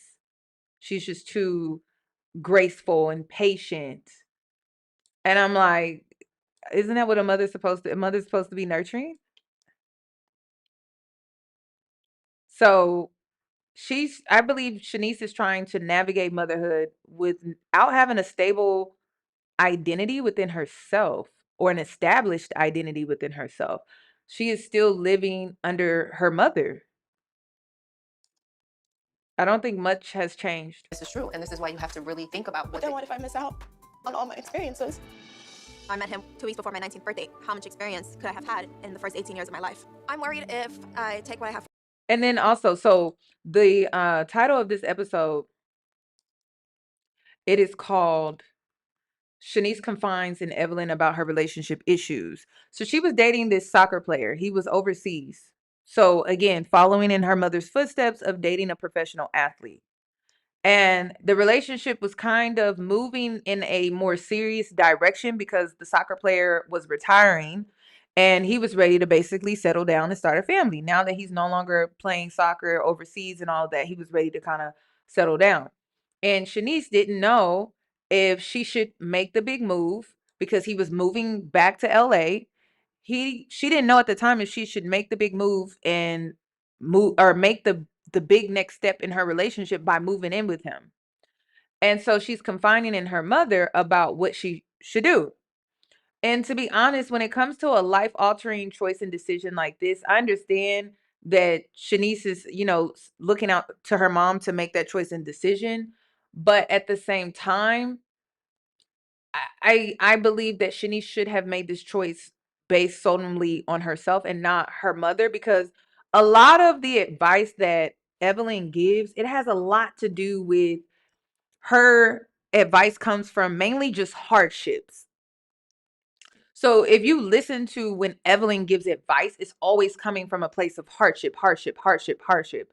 So she's not really giving that much room for her daughter to make the choice and decision for herself, because it kind of puts her in this fear-based thought process when it comes to her making certain choices and decisions when it comes to her life, which makes her have more anxiety because she doesn't know what's the right thing. But then when your mother comes in and she starts telling you about her trauma and her hardships when it comes to past choices and decisions that she's made, it puts you in that state of mind that, oh, I shouldn't do this and I shouldn't do that. So that means Shaniece probably hasn't done anything truly for herself, because she's living not only in the shadows of her mother, but she's also living according to her mother's past hardships.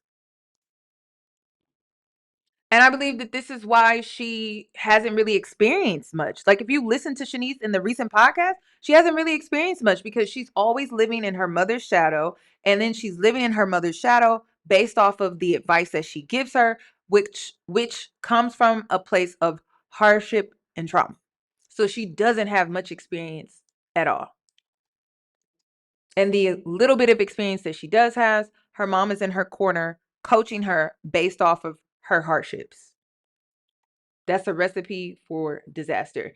In this scene here, Evelyn was with Carl, and so she was engaged. So she probably felt like she had a leg to kind of stand on. But when I went to go watch the Carl interview, he cheated, infidelity, and it's the reason why she ended that relationship. Before the Carl relationship, it was Chad Ochocinco. And we all know what happened with that. So if Shaniece is sitting up here with no experience and she's seeking advice from her mother, who can only give advice from her hardships and her trauma, no wonder she doesn't have that much experience when it comes to life. No wonder she ended up in this relationship with the game. Evelyn didn't give her enough room to kind of navigate and make her own choices and decisions and learn and grow from them. She sheltered her, and then she projected her hardships on her when it came to her making certain choices and decisions for herself. So is it shocking that it's 10 years later and they're doing a podcast episode together and Shaniece is in the corner as if she's not even there and she's not even conducting the interview and her own child's father is in the room speaking on their situation, their child, and her, barely giving her any attention at all, not even recognizing her really at all as they communicate between the three of them, really between the two of them. For granted, I go to the other side, and it's no way better. Because you're supposed to appreciate what you have. You can't go to the other side because you feel like I haven't experienced life enough, and then I lose someone that I care about. What do you think? And then also another thing that I noticed about Shaniece is very sensitive. She is very much in tune with her sensitivity, her emotions. Evelyn is not. Like, look, this is another situation where she's crying, she's upset, and this is the energy that she's giving her. And it's very similar in the podcast episode that we just saw with the game. Is the answer? Because I feel sometimes we know the answer, and I think sometimes I think about dating other people. I don't know. No, but I've been with him. I met him when I was 18. Trust me, if it doesn't work out with Zach, you're gonna find somebody else. Okay, Zach's not the only guy on the planet. Oh, do you understand what I'm saying? You'll find somebody else. You'll find somebody else to be with. That's not. I mean, look at you. It's not just because you're a beautiful girl. You're a good person, and But I want a good guy. like if you're not happy, you're not happy. I'm not surprised that Shaniece is having reservations about that. I feel like throughout their relationship, things have been up and down. And I don't know, I think that especially with Shaniece coming into her own really in the last year that, I don't know if she wants to be tied down. She's 21, she wants to travel, she's just starting to live. I feel like every time I give Shaniece advice, she's kind of just looking at me like, like any 21-year-old, you're gonna do what you wanna do. But, I have to say how I feel. You need to talk to him. I told him. Another thing too, I believe the reason why Shaniece, she second guesses herself, but even when it comes to the advice that her mother gives her, the reason why she doesn't respect it at times is because her mother has found herself in some interesting situations with men. So it puts her in a weird place. It's like, okay, should I take what my mom is saying? Even though I don't have that much experience. But I've seen her in different relationship dynamics that is very similar to this one. And you'll see.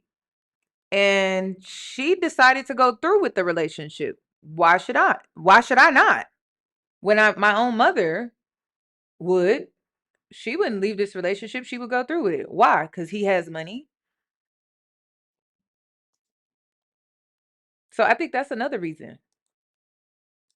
Were you angry when you told him, or did you have like a real conversation with him? I was calm. You're always calm, Sean. You may want to kill somebody. You're scary. Okay, you're calm. But I feel like you guys really need to talk and really need to figure things out. Okay, let's go to the next one because this is the one here.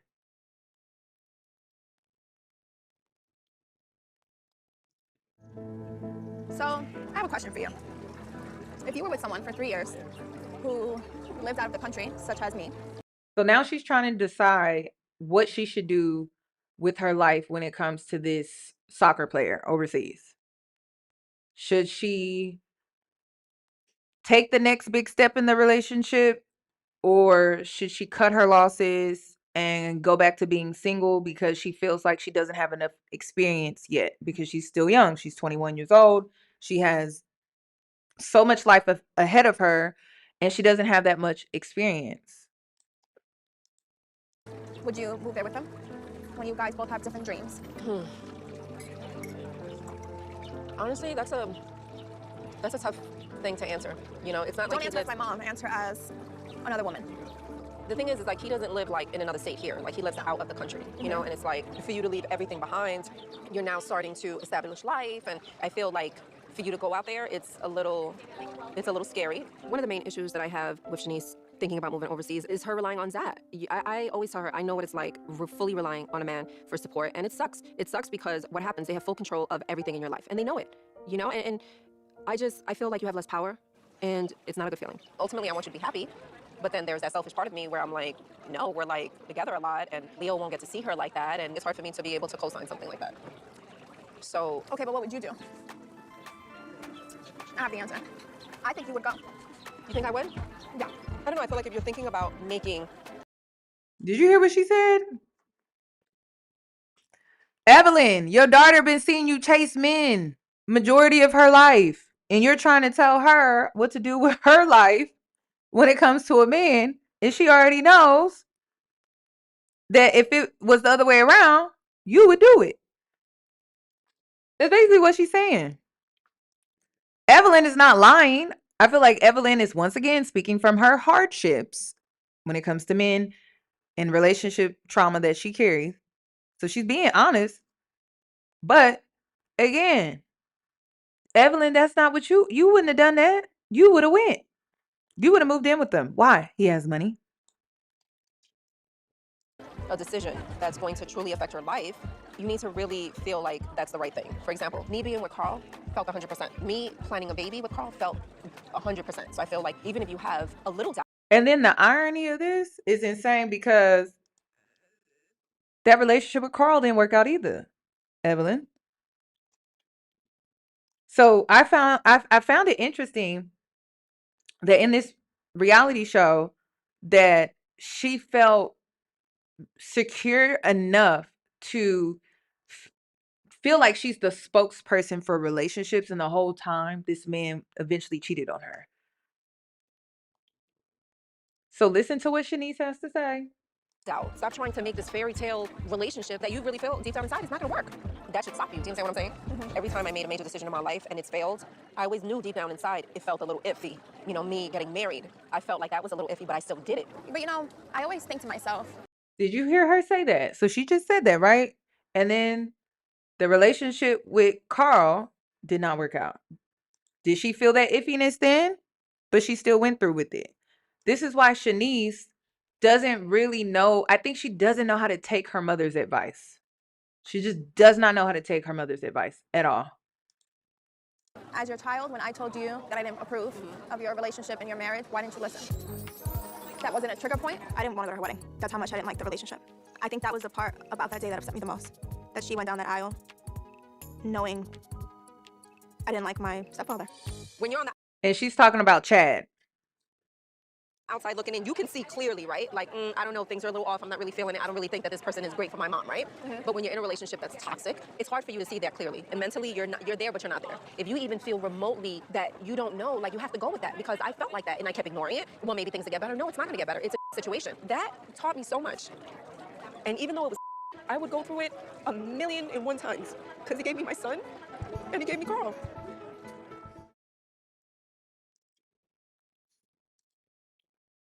Are y'all seeing how Shaniece ended up with the game? I'm not done. I'm not. I wish I was done, but I'm not done.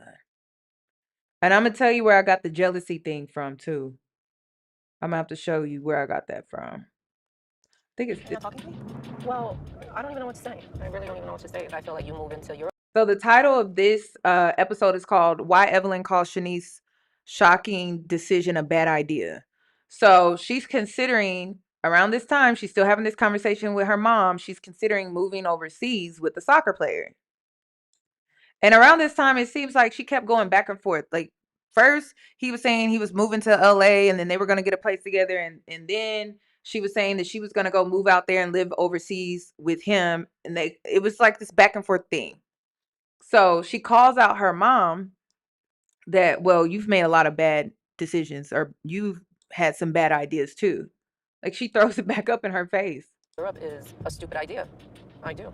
It just doesn't even make sense. You're about to sign with a major modeling agency here. You are trying to start your business here. You're going to put all those things on the back burner to go be with Zad. You don't know if you're going to a freaking coming. You don't know if you're going to coming. It's like, oh, okay, a few weeks ago, oh my God, I want to move in with Zad. Then I don't want to move in with Zad. Then, oh my God, things are great. I love Zad. You need to figure it out. You're just like back and forth with like all the time. I am going to figure it out, but I'm telling you, this is one of my options that I'm thinking about. He's paying the bills. He's taking care of everything. I know what it's like to be in that position where the guy is the breadwinner, and then what happens? They throw that in your face, and then they feel like they can control you. Like, I don't want you to be in that position. Moving out of the country is a big ass deal, and you really need to think about what You've made your mistakes, and you need to let me make mine. You know what's frustrating is that you keep bringing up the things that I've done, and you have to remind me of, you know, all of the things in my life that have went left and throw it in my face, you know, because you want to move to Europe. I've told you things that you were doing that were bad ideas, and I don't recall you listening. You said one thing to me that you didn't want me to do, and that was get married.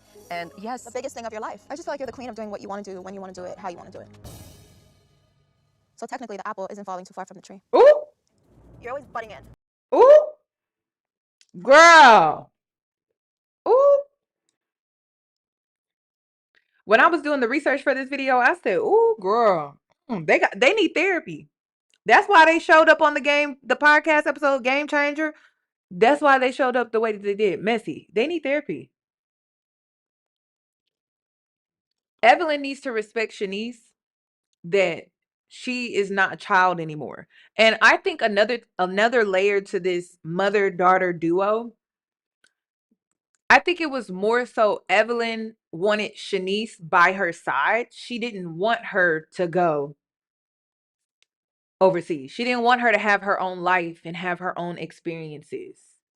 I think that is another layer to this whole dynamic.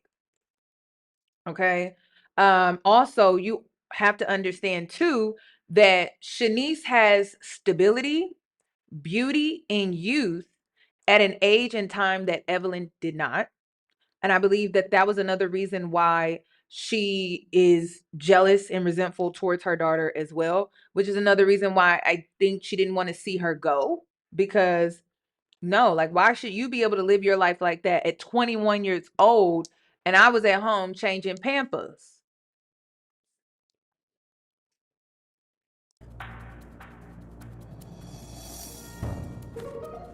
She's gonna do what she wants to do, regardless of whatever I say, and I'm gonna be against it. And I've made mistakes, but it's a bad idea, and I'm not gonna just not say anything. I'm always gonna voice my opinion. And her covert advice, to me, her advice is more covert because it comes across as very controlling. And she uses scarcity mindset in a fear-based way of giving advice as well. And I think that's what kind of annoys Shanice at times. It's just not real advice. And then it's not advice that she would take herself. Then another thing too, it's very clear that Evelyn has not completely moved past her hardships and her trauma in life. So she tends to project a lot of that on Shanice. And I always thought it was kind of weird how heavily she would do that because I'm like, okay, you are projecting your past issues that you went through, your past experiences on your daughter that you went through. But who's to say that she would even experience those same things if she has you? If she has you, why would you assume that she would be stuck in a relationship with a man that has full control financially if she has you that she could come back to, that she can move in with? I didn't understand that. I also believe that Evelyn is jealous of her opportunities with her being a model. I didn't understand why Shanice didn't pursue modeling more aggressively. But one thing that I noticed about Evelyn, she always wanted Shanice very close by. So, how are things with Zach? Zach. Z-A-T. Zach. It's Ataya. I mean, it's been a good solid 3 years. 3 years. That's crazy. As he We like, made is 3 he years kind this of, month, actually. is he like circling the idea of marriage? Do you like chat about it at all? Yeah, it comes up in conversation. Like naturally, not like. No, naturally, Yeah, no, it's not pushy conversation, Right. but it'll just come up like, where would you want to live? Or 5 how many years from kids now. you Right, want? Or, you know, just stuff like that. I'm getting married until I have a ring on my finger. And that bitch better Honey. weigh your hand down like your mama. That'd be heavy. And what's going on with the swimsuit? It's going a little slower than I hoped. I have the prototype. Remember I told you the prototype came in? It's like meshy on the sides. It's black. It's great. I really love it, but I feel like it needs something more, whether it's like a print or embellishments or something. And I was supposed to have it on my website. That doesn't look like it's happening, so. Why? Because it's not ready to roll. No. Are you on top of it? Girl, when I tell you this is what let me hold on. This is what evil eye look like. Hold on. Are you on top of it? I am on top of it. I'm on top of it with Annalise. Hold on, let me see if I can. Do y'all see that? Am I tripping?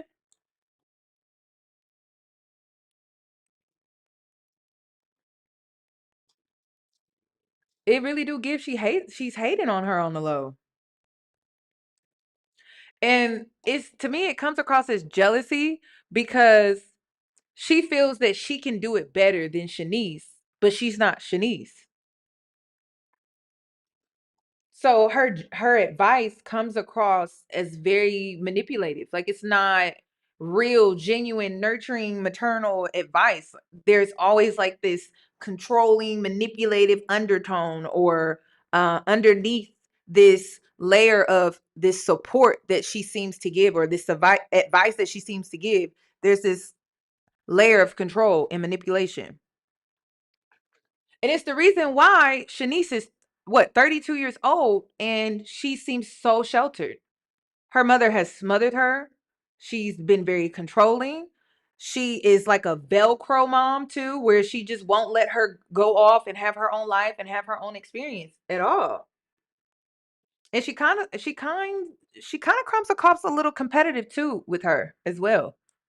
And maybe that's why none of the opportunities that Shaniece has had in the past has truly taken off for her.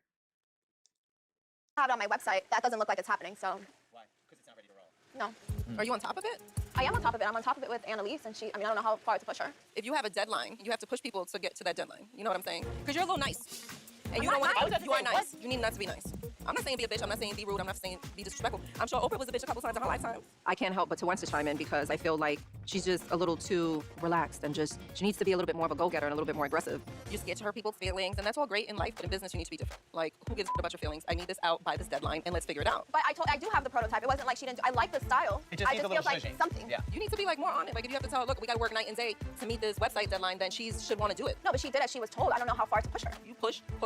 It's your business. Sometimes, like, you need to just be aggressive. I'm not perfect, but the advice that I'm giving Shaniece is from experience, and I want her to put her foot down a little bit more. And Another thing that I wanted to highlight too, when it comes to their mother-daughter duo with Evelyn getting pregnant with her at 17. Also, I think the reason why their relationship dynamic looks the way that it does is because Shaniece represents the prize in Evelyn's life, represents success for Evelyn for being a young mother. And so she is also the reward for her sacrifices. She's the prize for her sacrifices. But she can't outshine her mother. She has to remain in her shadow at all times. So that's another thing that I kind of noticed, which is why they're doing this podcast together. Shaniece is beautiful. And if she would put in more work on herself to be more confident, she would be able to go out here and do pretty much anything that she wanted to do. Also, with her looking so drained, I believe it has a lot to do with the fact that she's stressed. She's in this co-parenting dynamic with the game. He doesn't seem like he's that much involved. Her mother is very controlling and smothering to the point where I'm pretty sure you think Evelyn would do this podcast by herself.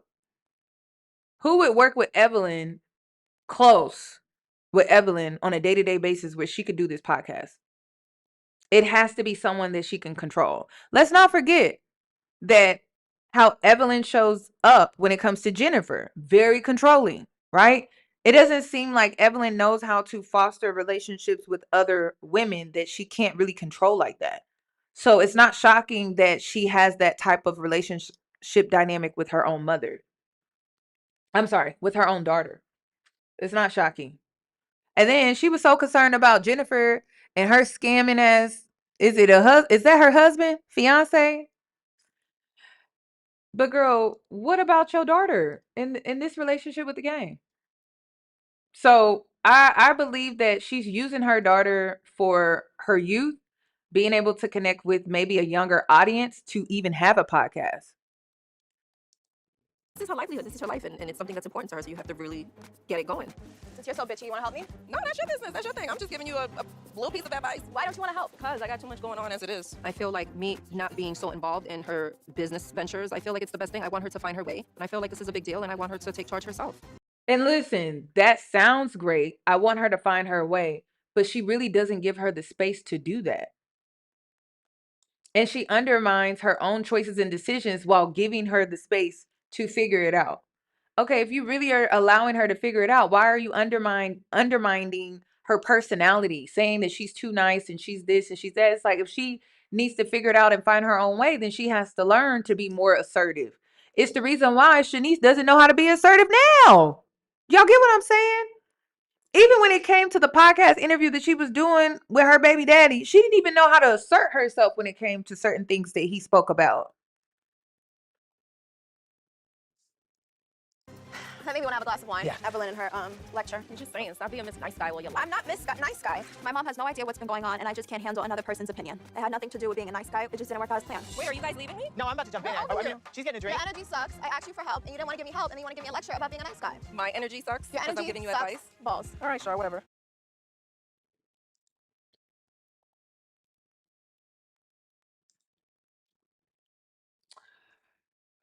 Let me go back. True. Are you So felon? I am.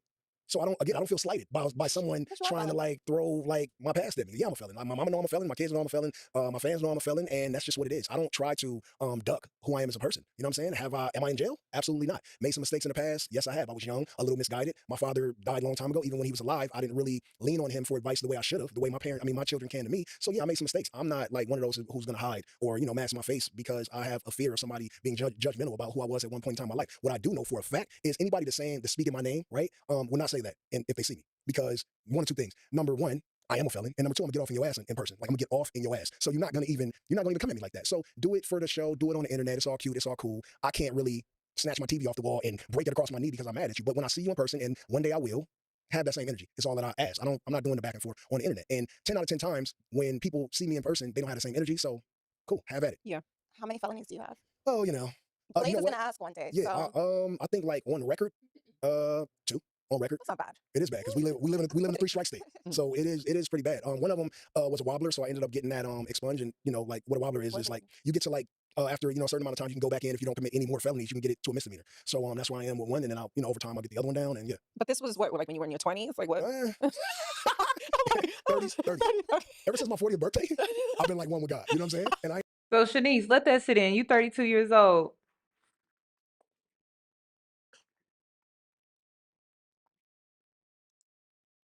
like I'm not saying like I'm Pastor Mace or TD Jakes or Kirk Franklin, but I'm doing pretty well with like my faith and where I'm at in life, and I haven't been to jail in a very long time. Right. What changed at 40? Callie hit she hit an age where I start to think about walking her down the aisle one day and her being able to go through the period stage and like go through these emotions that it takes two parents to like really get a The way he speaks about Callie in front of them while treating Shaniece like shit is insane. While having little to no real regard or respect for her is insane. the child through those times, especially when it's your daughter. Like my sons, and I'm just being honest. When Justice and Harlem were little, I didn't give a fuck. I was their dad. I wasn't apologetic about who I was. Yeah, I loved them, but like if I had to get something done in the streets, I was gonna do it. They have good mothers. I knew they was gonna be all right. My mother is like love her grandchildren, and so I'd be like, I'll go to jail for a little bit, and I wouldn't care. But that's the difference between being young and misguided versus getting older and allowing wisdom to consume you. So now I'm not gonna make the same mistakes, that I made when I was younger because I really absolutely adore watching my children grow. Do you wish to see all your children married with families? Woo, Boys and girls. yeah, I would love to, but the reality is, and this is the challenge when you have kids older. When you're older, your mom can say, can concur. I think my number one thought, right, about my baby son is that when Blaze is 30, I'll be 75, and I think about Harlem's 22. He'll be 30 in 8 years, and I'll only be like 53 or something like that. But when Blaze is 30, I will be 75. My dad died at 65. My mom's 65 now. My mom has some heart issues. My dad died of a heart attack. Those are my parents. Genetically, I need to be on my wellness and on my shit and being happy and doing things that are going to keep me alive so I can probably live till my son is 50 years old. Because when he is 50, I'm going to be dead. Let's just call it still be here. I'm not, kicking it. I'm just gonna let everybody know that you're not gonna see a 95-year-old game out here. Right. So I have to be. You never know. Oh, I know. Because right at about 80, I'm a. See, and that's why it don't make sense when he said he manifested the kid. When you see a baddie, you want to get them pregnant. It doesn't seem like you were too happy about becoming a parent and starting over again. You did the math. You really thought about it. She asked you a simple question about your kids and family, and you talked about your age. Really, my whiskey and my Hennessy intake is gonna go through the roof. I just want to, vibe out as an old man, and I don't want to, have no regrets. But so that's why now, like, I'm just all the way. I'm diving in that pool of parenthood because I'm still young and active. For the most part, I feel great. I feel like I could live to 90 and still be driving around and like, doing my thing. But the reality of it is my mom has had, has a history of a few little, heartaches, and my dad died from a heart attack. So I have to be realistic with my lineage and my just, who my parents were. And my grandparents didn't live to be they all kind of made it to their 70s and 80s, but no one made it to 90. And this is who I come from. So I got to be real intentional about loving who I love and really spending time adoring the people I created. But still, whether you're here or not to see Blaze when he's 50, do you still want to see all your children married with families? Absolutely. Absolutely. I got like, And the reason why Shaniece is asking these questions is because this is what you want for your kids, but this is not what you wanted with me. a bucket list of things like family oriented things that I'd like to see. Like, when you watch Christmas movies and all the kids come through the door with their husband and then the kids fall in, like I want to be that type of grandfather, Mm-hmm. And I want to like do But he didn't want to be that type of husband. the family dinner and like come down the stairs and like, oh, what's up, Dad? Grandpa. Like I really want that for myself. And he didn't want to be that type of father. He didn't want all his kids to be under his roof. He like how the women take care of the kids daily, and he get to come in, pop in every now and then. But that's not what he expects from his children, and that's not what he expects when he becomes a grandfather. Yeah, because that makes sense. I wanted so much that like I could damn near shed a tear about thinking about the future, Yeah. So yeah. I think for me, especially with the holidays, because obviously Christmas is coming, even though I don't have a full family unit, right? I'm not married. I don't, but for me, it's still special, Right. like that's why I have two Christmas trees. Like I want to bring in the Christmas vibe. And it's, even though I'm not married or I don't have that unit, I feel like I have everything I need, and I just don't understand, why is this the narration within the interview? That's what makes it so weird. It's like, why are we narrating an interview like this? Evelyn, nobody cares that you're not married, but you. Why are we talking about how you're not married to your daughter's baby daddy? And Blaze for me is just like, he's really like cranked it up again for me as far as the holidays, because he was a little older, but I love that because I love the idea of, and I've always desired, I've talked about that here, I've always desired and wanted to have a family unit and be married and all those things. It just didn't work out. So now I'm to a point where I'm like, Right. I have everything I need, so. I have Oh, a reverse reverse feeling about what works out and what didn't work out. I think that your marriages, I feel like they did work out because if It was you only one. oh yeah, your marriage. Yeah. I just assume, It was because short. NFL, NBA, MLB, NHL, YMCA, That was a good one. we're just gonna throw that at you. But yeah, so your marriage, I feel like you were married and I feel like your ex-husband is one of your best friends in life. How, from where I'm seated. So I feel like it did work out. I feel Well, like no, because my ex-husband wasn't Carl. Oh, was it? No, who was it? No, it was Chad. Oh, I shit. married Chad. Oh, so Yeah, I was thinking I didn't know that's that. I thought you were married to Carl. No, you guys we just were engaged. We were about to get married. We were do y'all not know each other? This is planning a wedding, and then we broke up while we were planning this wedding. Right. But no, it was Chad. So anyway, with the relationship with Chad, with the relationship with Carl, I just want to add that the preferences are becoming the face of baby mama culture, and Black women, we have decided to not have kids. Statistics are showing that birth rates are down for us. And they can't be mad at us because we tried to tell them. And it's coming very soon. They will be following suit with the birth rates as well. You know how we got to lead the pack. But they'll be following us very soon because these men, all they doing is making single mothers. They not making wives. This is a 40-plus-year-old man talking about a baddie. So I give it what? I wouldn't even say it's gonna take that long, but I say maybe 5 more years, we will no longer be the face of baby mama. It just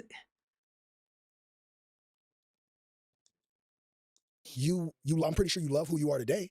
For So sure. you can't say that things didn't work out. They worked out the way that they were to make you who you were today. And then for me, listen, if we no longer the face, and birth rates are down, were we ever the problem?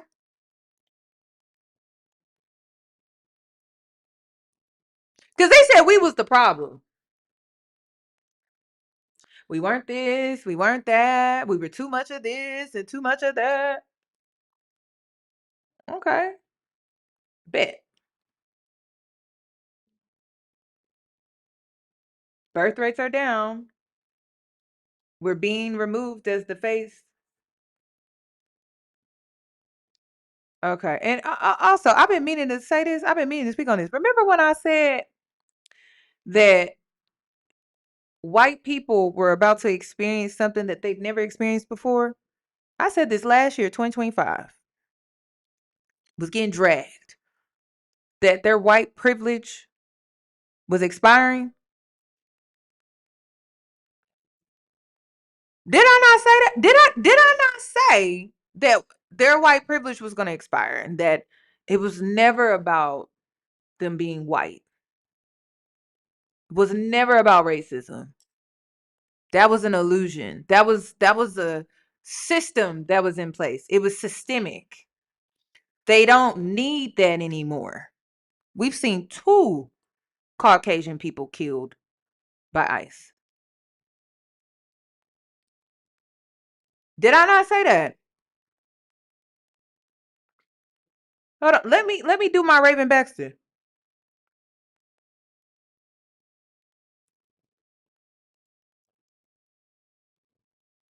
And people were like, you talking crazy, you talking crazy, you talking crazy, you talking crazy. I said, no, I'm not. No, I'm not. I'm not talking crazy. I was literally warning them, but you know, they don't listen to black women. They don't listen to us. They don't listen to us. So I said, all right, don't listen to me. I don't give a damn. I'm prepared. Are you? Are you? Oh, damn. You're not. I literally said that. So I was in my kitchen standing in front of my window when I said it. I had a bun and some leggings. If you were there, you were there. I said, your privilege is coming to an end. AI is here. These corporations don't need you no more. The writing was on the wall. But you thought it was about you being white? That's crazy. It was never about that. Today. If you weren't happy in your marriage and you weren't happy, or someone wasn't happy in your engagement, but you made it out just fine, and you have Leo and your car, seeing you and Carl together, it looked like my dog. You know what I'm saying? So it did work out. And Carl looks like he's doing great. You look like you're doing great. You guys meet at the middle and parent this amazing boy. And so I feel like it did work out. I know people that have been married for 15 years that are fucking miserable, that are miserable. And I look at that and I'm like, I feel like I'm doing good, right? Like I'm great. I'm not married yet, but I feel good and I'm happy to be exactly who I am. And I also know people who are, you know, married and thriving. So I think that your happiness and what works out or what you feel didn't work out is like subjective to how you feel when you wake up in the morning. I feel if you wake up in the morning and you are 100% happy with your being and who you are and the people that you allow into your life intentionally love you and pour into you like you pour into them, that everything else will fall into place, you know? Yeah. I think we have, I mean, obviously, you know, we have a great co-parenting relationship, which leads me to you guys. Like, what is something that both of you have learned about each other through your co-parenting journey together? You go first. So to be honest, she had a way that she thought things should be, or she has a way that she thinks things should be. And I'm not fighting her on that. I think that her thoughts and her outlook on, you know, parenthood and relationship and how I don't know. Somebody may marry him. We got too many birds on the ground. Okay. And we just gonna have to call them birds. Birds are smart. But when they're on the ground and they're not using their wings to fly, that is a choice. So they're choosing to be dumb. All right. I feel like birds is just the name I'm going to go with because it makes sense to me spiritually. You hear the owls in my intro. Okay. Listen, it is what it is. Can they fly? Yes. Do they have the ability? Yes. Why would you not want to fly? There's foresight, your intuition. You're a woman. Don't be a bird on the ground. Get back in the sky. So, with all the birds on the ground, there may be a woman out there, a hospice wife in the making, that will probably take them up on that offer. How a woman should bring a child into the world and what that woman needs and in respect and loyalty and everything, in that pot of gumbo of like how you should treat and respect the woman that you're having a child with. I think that all her views are right. I think that I'm used to doing things my way. I'm also an alpha male. I'm also a Sagittarius. I'm also a very hard person to do. Alpha male Sagittarius. Wasn't this question about co-parenting? Oh my God, Shaniece, I do feel bad for her because she in between these two self-centered individuals with no empathy. Because he don't even have empathy. What do you mean you was willing to go to jail, but then you had a daughter? You was willing for your sons to go without you, but when you had a daughter, you second guessed it. But before you didn't second guess. And then Evelyn don't have no empathy either. She probably does better with boys than she does girls. Poor Shaniece. I don't get it. Deal with sometimes because I get bullheaded. And when I put my foot down, it's kind of like it's my way or the highway, which is something I'm still working on. And it's probably Imagine. Imagine. You got to follow Dominique Morgan. Imagine. To describe your co-parenting, you mentioned you're an alpha male. That's a Sagittarius. Imagine. She need to get away from the both of them. Honestly, she need to go no contact with the both of them. He don't want to be involved. Oh, I wouldn't even force him. And get away from your mama. Get away. I'm telling you, we would probably see a totally different woman. She need to go no contact. And I'm not all for just go no contact anytime your mom does something wrong, but I think she really needs to go no contact with her mother so she can figure herself out. And I don't think she'll be able to do it with Evelyn around because she's just too smothering, controlling, and manipulative and self-centered. And she just doesn't have any empathy at all.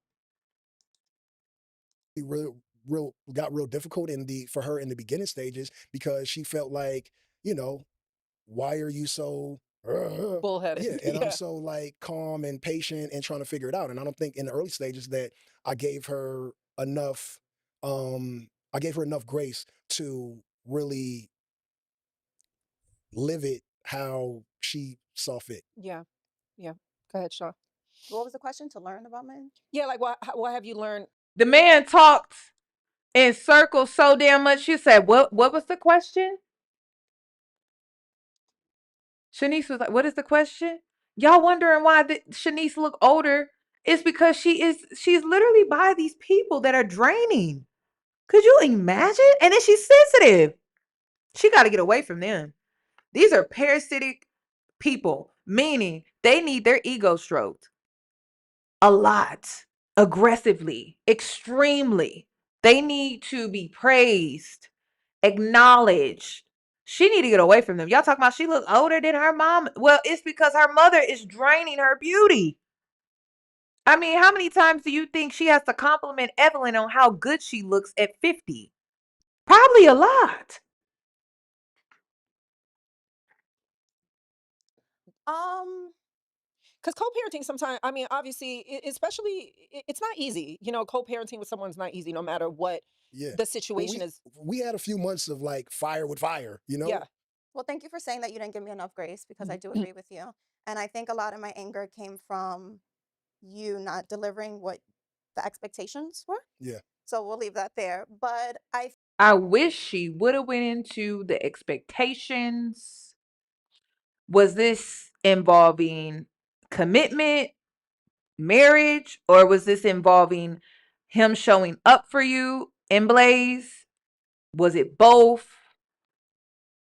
I don't understand why they're asking them. And another reason why this interview is so strange.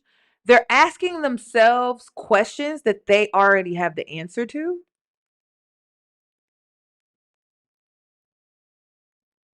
That's why this interview is so weird. Don't y'all talk at like Thanksgiving dinner? I mean, like, don't y'all like meet up at the park when the kids are playing at the park for When he come to pick up his son, drop off, pick up. That's why this conversation is weird. It's like they're asking themselves their own questions, their own interview questions.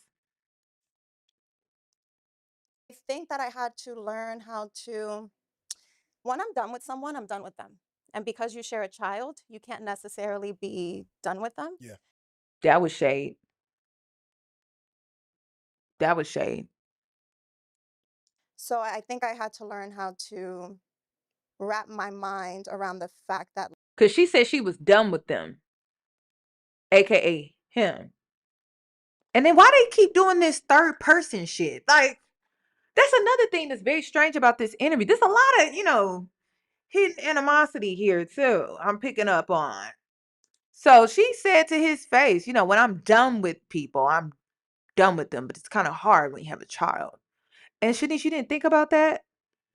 He must have trapped her where she had different expectations. And then after she got pregnant, further along within her pregnancy, he did the switcheroo. You know how men like to do that. like, this is for life. Because otherwise, I would have been like, would we be sitting here today if we didn't have Blaze? You know what I mean? Yeah, right. Yeah, I can see that. Because otherwise, it would have been like, all right. Yeah, because when you stop talking to somebody, you're like, okay, whatever. Yeah. But when you do share, I mean, I feel like I have a better question. Why are we sitting here at all? If the only reason why y'all sitting there is because of Blaze, then what's the point of this damn conversation? What is the point of this interview? What is the point of this episode? And it's titled Game Changer. And then to have multiple parts? Why? Because Shaniece is basically saying, like, the only reason why you here is because, you my baby daddy, I guess. Let me get some views. Let me make some money off of you. I would have still been on Drop the Low. So But maybe for different reasons, Oh, yeah, right? right. Because I also do feel like we were meant to cross paths. Did he just say that he would still be here to talk to your mama without you having his kid? Did I hear that correctly? Hold on. Sitting here today if we didn't have Blaze. You know what I mean? Yeah, right. Yeah, I can see that. Because otherwise, it would have been like, all right. yeah, because when you stop talking to somebody, you're like, okay, whatever. But when you do share, I mean, I feel like I would have still been on Drop the Low. So I would have been. But maybe for different reasons, Oh, yeah, right? right. Because I also do feel like we were meant to cross paths. What are those different reasons? Who would come to Evelyn's podcast, Drop It Low? Who's actually watching her podcast? That's what I want to know. And then she threw a shot and then he threw another one. Oh, that's what you want to do? Well, I still would have came through to talk to your mama.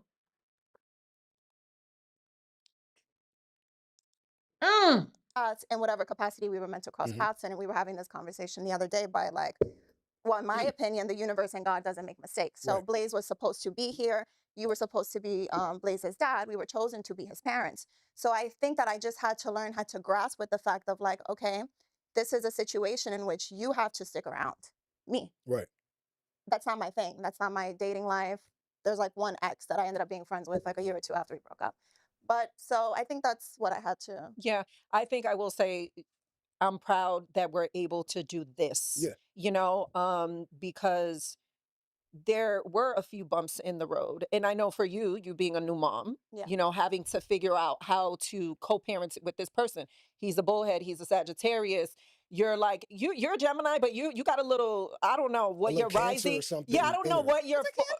Cancer is like Harlem. I feel like, and I use Harlem, which is my oldest son, as like the foundation for like the model human, right? Yeah. And so I feel like you are like calm and chill and non-confrontational and like deserve ultimate respect because of how cool your soul is. Yeah. You know what I'm saying? And so I feel like the same way about my son, but my other children they're a little bit different. This kid is just like God's gift to a family. And I feel like you have a lot of those characteristics, Cancer characteristics, even though you are a Gemini. Every other Gemini that I met is like a Sagittarius op.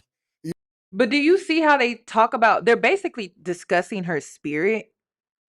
So he saw that in her and he sucked her dry.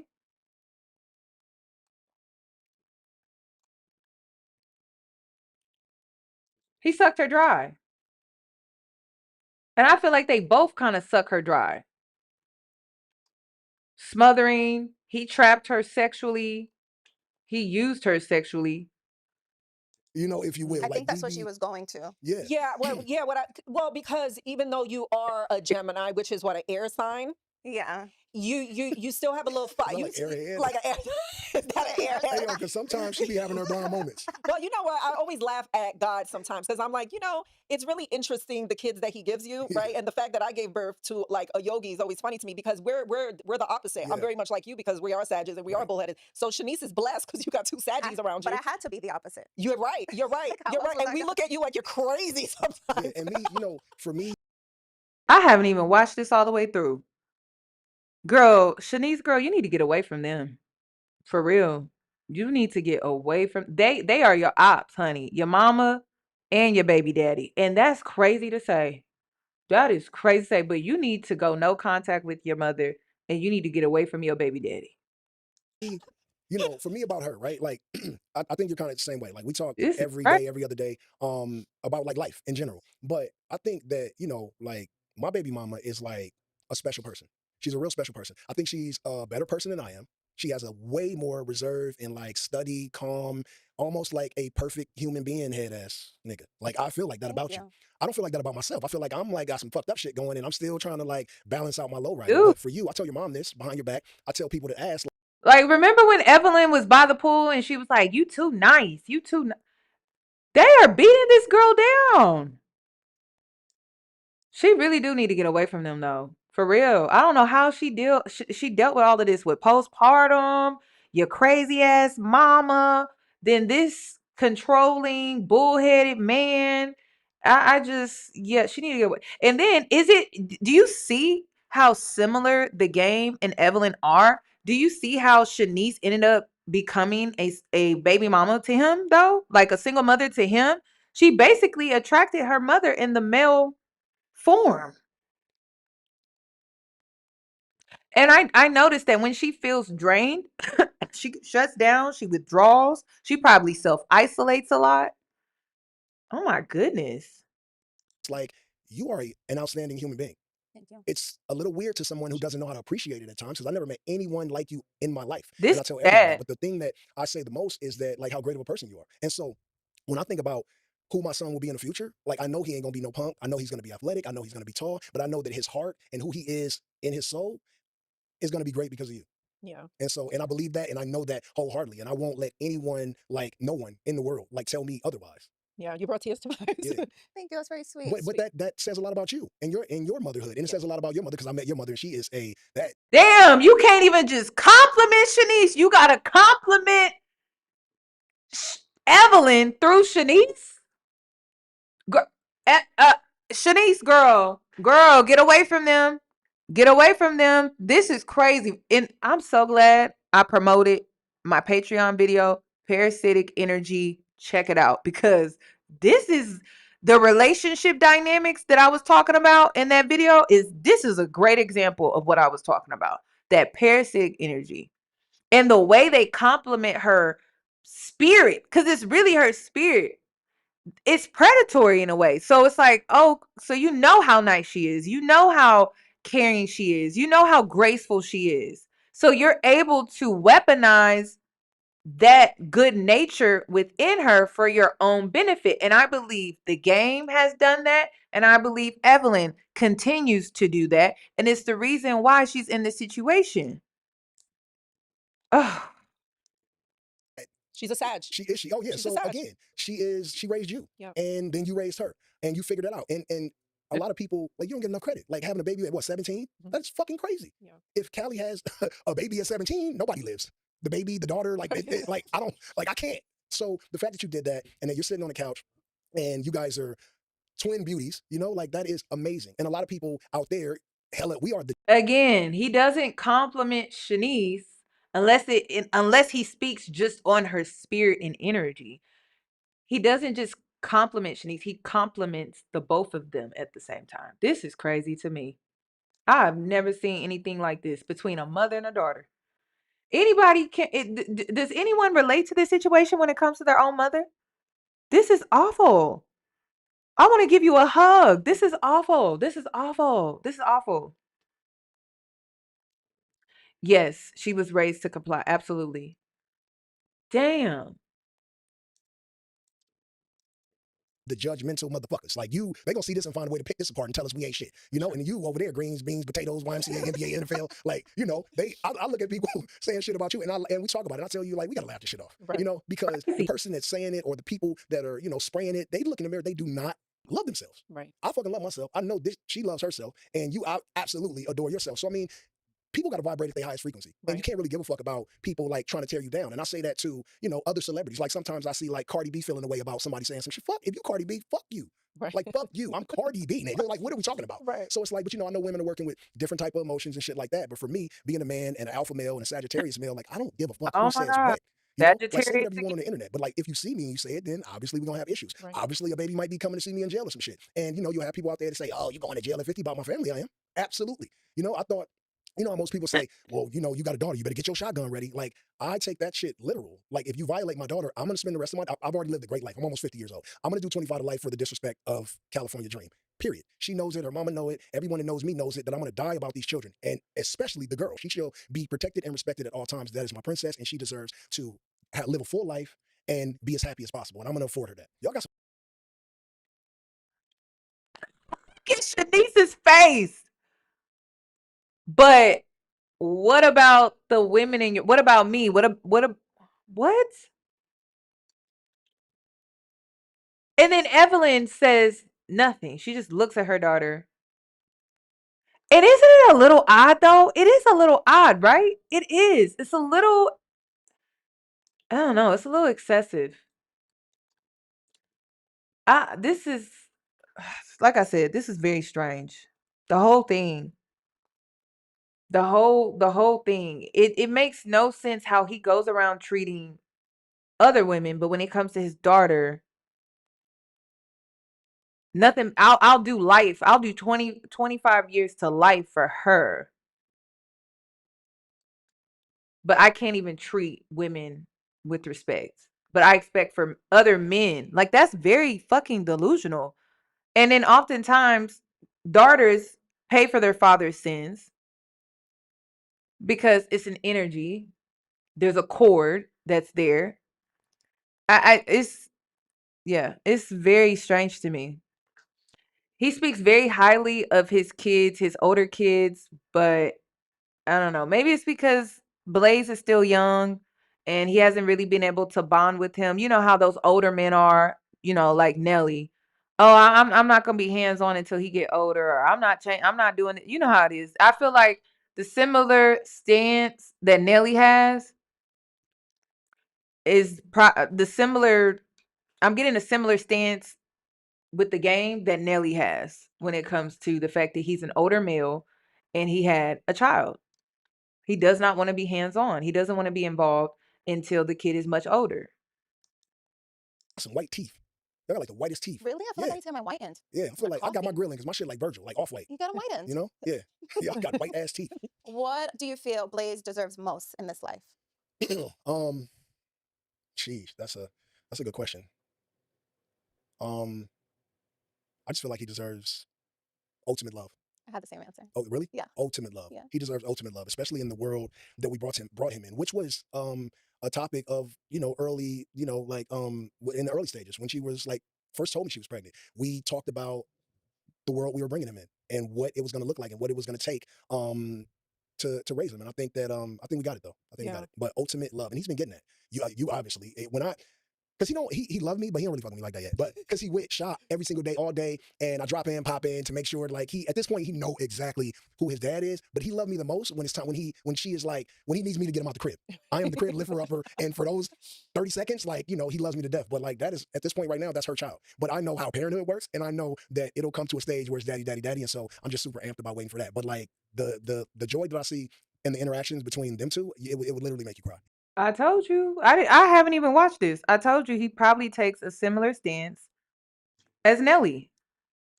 And then you know, grandmama, but like over here, like side mama, like he absolutely adores you too. But again, man, you guys He's are funny. great family members. Even if I'm traveling. Again, he was supposed to compliment Shaniece and he had to include Evelyn. Again, how many times has he done that? I think he's done it like 5 times throughout this hour minute podcast episode. I FaceTime him. I call all the time. Like the other day I called him and then he was in the bed or whatever and he was like so excited. So like it's nice. Like I've been waiting for this time. I've been waiting for my time to shine, right? Because I'm like, he now knows who the fuck I am, you know? So I call him, he'd be like, and he rolled around in the bed and he did his talking how we were talking earlier. And it's just so cute. I didn't know, sorry. I didn't know what this, I'm sorry, I'm talking to my grandson, but I didn't know what this would look like for me. You know, I really didn't. Like, I'm just like, you know, I know I'm going to be a grandmother, but like, God, he has brought so much joy into my life. Like, he's everything to me. Like, I love him so much. Like, I think about him. I look at his pictures, his videos. Mind you, I do that with my kids, but being like this new title, I don't know how some grandparents, I've talked about this on here. I didn't have a good grandma. Right. You know, like she was the worst. So with him, I'm just like, I want when my time calls for him to be like, my grandmother was so good to me. Oh, you got that. And he's just the best. He's really, really the best. I know I joke with you and be like, I don't know, you know, about your wild morning or night, but like it makes sense in our, you know, family circle now. And I'm so grateful. And I know people, like you said, try to tear stuff apart and how did she have a baby by him or whatever, you know? And I'm like, I wish you guys can see, and I'm happy that you're doing this with us because it's a glimpse into what our real lives look like, you know, and the fact that it may not make sense to y'all, but we love each other and we're really here to support each other with whatever that we have going on. And even you guys, like, Y'all can't even say I'm making this up. You can't even say I'm reaching with this.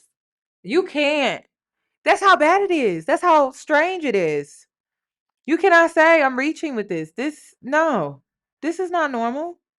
and Blaze, like Blaze's birthday, your family here, it was such a vibe and it was so much positivity that everybody that left his birthday party was like, yo, that was so fun. So like, I'm proud of us, you know, I am, and I'm grateful for my village. And I think I can speak for like everybody who has a relationship with their grandmother that like, and you know, my mom is gonna watch this and talking about how much I love my grandmother, and she wouldn't feel slighted about that because she knows how much her mother loved me. And when my grandmother passed away, like I damn near went into a little short span of like, I don't want to be here no more. I never lived a day on earth without her talking to me. And I had one of them Texas grandmothers who talk in third person, you know, like, and she calls like herself grandmother. So she'd be like, you know, grandmother is going to be here, and grandmother don't like that. You know, I had one of those grandmothers talk like that. And still to this day, she even wrecked, her passing even wrecked Thanksgiving for like 4 or 5 years. We couldn't figure it out until, you know, this past one. And I was grateful to see my entire family. You know, I was here and then I went there and I was able to see like all of the people I love again under one roof, joyfully and like really, you know, like happy to be around each other because we had some hard times after she passed. So it's like to be able to have a grandmother, the fact that you had her when you were 17 and that you were 50 and you're a young grandmother and you keep up with. He gives her more praise than his own child's mother. This is crazy. Yourself and you are able to chase Blaze around. That shit is dope. Yeah. That shit is dope. And so he's going to get his grandma, he'll have his grandma to when he's like, you know, 30, 40 years old. Yeah. I mean, you guys are pretty close. I always say we are close. And I always, You'll be You'll have me. But I always say, like, you know, having Shaw so young and being a young grandmom, life makes sense to me now. You know, having her young and, you know, being on welfare, bumping around the Bronx and just like not knowing life looks like shit. You know, I wouldn't think it would look like this now. And now being a young grandmom, I'm like grateful that I had her when I did because, you know, we move and shake around, you know, so. So let's address. Wait, okay, go ahead. Okay, so I want to take this moment to clear the air on a few things. Right? We're going to go down the rumor mill. Okay. Off the top of my head. Did I ever sit on your lap when I was older? Why are we doing this? What is the reason for this? I did. Well, when I was like 12, when I was a child, calling you uncle. No. Okay. Well, the thing about that is like my own nieces don't sit on number one, I'm not fucking Santa Claus. Number two, I'm not inappropriate with children ever. Like even my own nieces, as much as I love them, I squeeze them, I hug them. And if they're, let's say when they were 2 and 3 years old, obviously you pick little kids up. They love to be picked up, through in the air, you hug them. But as they get older, you have to respect your unclehood, right? And you have to respect them growing up as, you know, young men and young women, right? And so I'm not even on those vibes with my actual nieces and nephews or any of my homies' kids. They're little, they call you Uncle Game, you throw them up, you love them. Anybody that knows me knows that about me. And so when people make up these rumors, again, I think it's like absurd. I laugh the shit off and I just be like, people are absolutely fucking insane. But let's go to the next one. Yeah, because people are like, I was calling you uncle. I don't even remember you from no type of time. Because we didn't meet, right? But okay, so next one. Were the mother of your other children and my mom best friends? And was I calling her auntie? I think, you know, I think about that when I see that, right? I think about it all the time. And I see the multiple pictures of like you with Tiffany, but people have to understand what Hollywood is and what celebrities are, right? Like when you're a celebrity, right? Like you're a celebrity and Tiff is a celebrity, right? Like especially in this town, right? Because she had a show, you're on TV, she's on TV, and celebrities come to celebrity people shit, especially women. Like women go to tastemaker shit, they pull up at baby showers, have a drink, tell you congratulations, nice to meet you, girl. And if I see you again, it's obviously gonna happen again. But I don't think there's ever been a point where It's the over explaining for me. Like, is it just a yes or no? you guys were like best friends. Not saying that you wouldn't be, but it's just you have your own best friends. And I know Tiff like the back of my hand. She has a small group of best friends, and Evelyn's not in it. Right. You're just not in it. Right. And I think I know Shay touched on this when you were on there, but most people look at a baby shower as a very personal, intimate moment. But you're right, because we are in like Hollywood. You invite people, your PR person. But y'all were in the same circles. Y'all was running in the same circles, though. Y'all were running in the same Hollywood circles, though. Invites people or whatever. Remember when me and Chad pulled up on y'all when you were filming your show? Like, I didn't know you guys, but you guys I didn't know you, and I barely knew Chad, but the network thought it was dope. You know what I'm saying? And so we did that. And people would see that and be like, oh, he used to run track with Chad back in the day. I know that. You know, it's like people say what they want. But that's what happens when you're dealing with real classy people that are grown, and we don't do the messes. And I know that. So I started even feeling like, dang, she's getting dragged into this. Cause you know, so I mean, I try not to really talk about it too much because it's like I understand and respect that she's private and doing her thing. But you know, when I did the shade room, I responded because I'm like, let me just clear the air. Okay, next one. Did you ever have sex with my mom? And did we ever have a threesome with that? Yo, that is absurd. Like that shit. No, it was.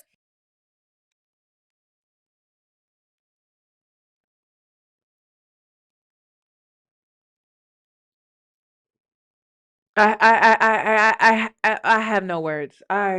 What? It was he ran a train on us, so we were both there together. That would like I damn near like did a Prince and walked off. I'm sorry, I have to ask the question. The thing about it, and by the way, let me know. Like I mean, I'll let you know. Evelyn is a 50-year-old grandma. She's absolutely beautiful, just so you know, right? But never, what is it? Never have I ever? Is that yeah. Like never, and we don't even give each other those type of type of energy, those type of. Why are these questions making them so bothered? And then the reason it makes it so weird is because y'all are asking yourselves these questions. And you're triggered by the questions you're asking yourself. Y'all should have brought somebody in and did this. Y'all should have brought a third party for it to make sense for me. Vibes. Number one, it's fucking disgusting. Number two, we are like a hard, like a dope ass gangster little family outside of like Star Child here. But yeah, like that's not our vibe, man. Right. It's just not our vibe. Usually when you hear crazy things, right? So like you sitting on his lap at the age of 12, which you were going to St. Dominic's in the Bronx. Like I don't even know if I traveled to LA at that point. Yeah. The point is that we don't know where that rumor started, right? Yeah. But this one, I know where that rumor started. You know what I mean? And I just thought like, but I thought it was so funny that Where the rumor start? Nobody addressed anything. Nobody said anything. Because I feel like when someone is going in on you and they don't even know who the fuck you are, never met you, like somebody not responding to you, to me is like the ultimate response. Yeah, it's like literally like putting hands on you when you don't respond. You know what I'm saying? And it's like some of this shit is so off the wall. Like you literally have to like just sip your tea and keep on going on with your day. Because to address it with like. I don't think you be sipping your tea and going on about your day. I think you be thinking long and hard about it. Jayceon. I mean, you keep complimenting her mother on how beautiful she is. You've already had Shaniece, and there are rumors around that maybe you had some of Evelyn, but the way you compliment her so much, I mean, people are gonna question that. I mean, it's only natural. It's only natural. Because you do it obsessively. You don't even do it lightly as coming across just charming. Because I've seen a man just be charming about it. Right? They're like, oh, they meet your mom and they be like, oh, look at you. Looking like you 20 something. And then they hand her some flowers. I've seen men be charming, but this don't give charming. It don't. It's a step above that. It gives sexual tension. It does. It really does. It doesn't need to be addressed. It's so disturbing that someone would even drum that up and actually like literally like try to throw that into a public forum or a public space. That it's just like, you know, disgusting. It is. It's really. Yeah, he been talking in circles this whole time. He never said no. He just talked in circles to get around the question. But like I said, I think he thinks about it. No way you complimenting her that much. Do you think he's complimenting her just because she's beautiful or she has sex appeal? There's an attraction then. Come on now. It really is. Next one. Am I a gold digger? And then it's not hard to believe because Jayceon, you're 46. She's 52, 53. I mean, y'all in a similar age group. It is what it is. No, I can't say that about you. Number one, you know what I get a lot? I get like, She tried to trap you. And I'll be like, It was hey, the man. other way And you know what? around. I'll be like, yo, I'm not Did you hear? Girl, Shaniece be throwing in that shade. You just gotta listen real closely. It's the other way around. Did you hear her? Did you hear her say that? She said it's the other way around. Yeah, they're both using Shaniece for her own youth and beauty, for sure. I'm telling you, if she was to get away from them, she would look younger. She would look rejuvenated. She would look so good. LeBron. I'm not. If you trap me, like yo, if you trap me, you're gonna be in the trap, like because I'm gonna like literally give you exactly what you need to take care of the child and if you're nice to me, like then I go the extra mile. You know what I'm saying? But like no, I'm talking to you, but I'm talking to them is like not a gold digger at all. And I know the difference between a gold digger and one that's not. But like everyone that knows me knows that I'm not. You don't gold dig me because you just can't get that off. It's not like I'm one of these like ugly niggas out here who, if I wasn't a celebrity or wasn't a superstar rapper, I couldn't get a cute chick. Like I've been able to pull a cute chick my entire life. So it's not like those ain't the vibes. Like I'm not insecure. You're not gonna use me for money, and that's not even your character anyway. And I mean, if you wanted to be, you could. If you wanted to be, you could. But so could every beautiful woman. And we do live in Los Angeles, And you're from New York. You're from New York, but raised in Florida, and you lived in Texas. And here, like you could literally, if you wanted to go dig, you could really take niggas for all they worth. But that's just not your character. I thought it was funny how many stray bullets I was catching because of this. That just tells me that they not getting no money. That's all that's telling me. That he does the absolute bare minimum for Shaniece and Evelyn. And the whole time they think that it's a compliment, it's really not. Because how can a man come in and trap you and you don't get nothing out of it but just a baby, which is just labor? A child is labor, especially when it's unexpected. It wasn't planned. I said, I don't have a dog in that fight. Like, I'm here by default. He People do. going in on me like, oh, she groomed her daughter to get him. I'm like, I was not. She That didn't was even know. weird. She didn't even know. I didn't know. And it's like, again, my daughter's a grown woman. Right. I mean, think about it, y'all. To have to put out an album at 46 years old, Snoop Dogg ain't doing that. Snoop Dogg is doing things outside of music because he actually has a career. The game don't have no type of career other than his rap career. So where is he getting his money from for real? Royalties? I can see that, but where else? I told y'all about your faves, celebrities. In order to do business up there at that level, they have to share the same values as those folks up there at that level. So yeah, Snoop Dogg is MAGA. That ain't news to me. You need to watch Members Only Palm Beach and you'll understand exactly what I'm talking about. A lot of your black celebrity faves are MAGA. It ain't just Nicki Minaj. Okay? Nicki just don't give a damn. But the rest of y'all faves, in order to do business in certain circles, the number one thing that they look for, because they're gatekeepers, in order for you to sit at their table and to do billion-dollar deals, million-dollar deals, they look to see if you have similar values. Why do you think that they're changing the terms and conditions on TikTok? Wanting to keep track of your beliefs, religion, identity, and sexual orientation. Y'all better delete that shit. As soon as I get my videos off of TikTok, I'm getting the fuck off that app. You will not see me on there. So I'm sorry, girl. You gonna see me. I'm gonna be back on Instagram. You'll see me back on Instagram. I'm not gonna be on TikTok. Anyone that stay on TikTok, may the odds be in your favor. Because we don't know what they doing with that information. And then if you read the Heritage Foundation Project 2025, you really delete that shit. You delete that shit quick. Seriously. You do not want them to collect that type of data on you because it could prevent you from getting a job. It could prevent you from getting certain opportunities. It could prevent you from getting a passport to get the fuck up out of this country. You better delete that app. Y'all crazy. You better delete that app.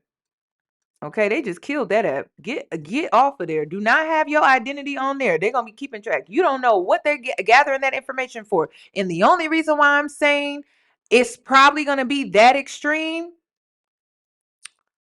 they're keeping record and track of your citizenship on that app. The reason why I'm saying it may be that extreme, Go read the Heritage Foundation Project 2025. Don't fuck around with these people. You seeing people die. Delete that app. And it's that serious. I'm telling you, as soon as I get my content off of there, I'm not gonna be on there. That shit is dangerous. You know, she is in her early 30s. Who she talks to, not talk, I don't know. We do not ever discuss. Do we ever talk about, even pre-J, after J? We don't ever talk about, oh, who you're talking to. I don't like, those are not, like, this is my daughter. Until you know, and then when you knew, you was like, I mean, if it's gonna be anybody, let it be the nigga to take care of his kids. Yeah, you know, so Now, Evelyn, why you sitting up here lying about that? Now, you know damn well you be heavily involved in Shanice's personal business as far as men in relationships, because she confides in you about it. Which is why she felt so comfortable to sit down and do this podcast interview with you, because this podcast interview alone is invasive and weird as her mother. So to try to make it seem like you're not that involved, this podcast episode shows that you actually are. You're too involved.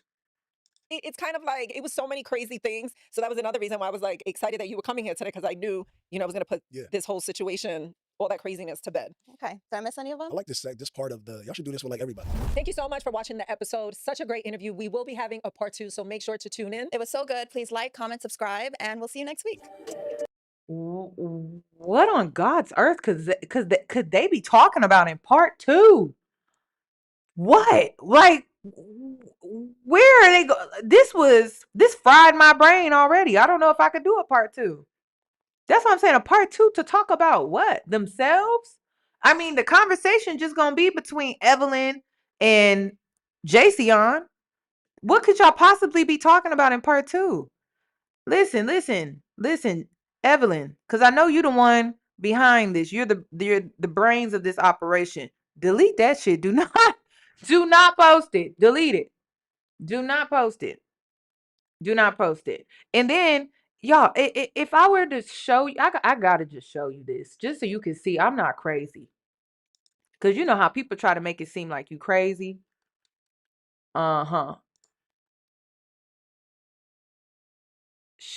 Like, Evelyn did not act like this she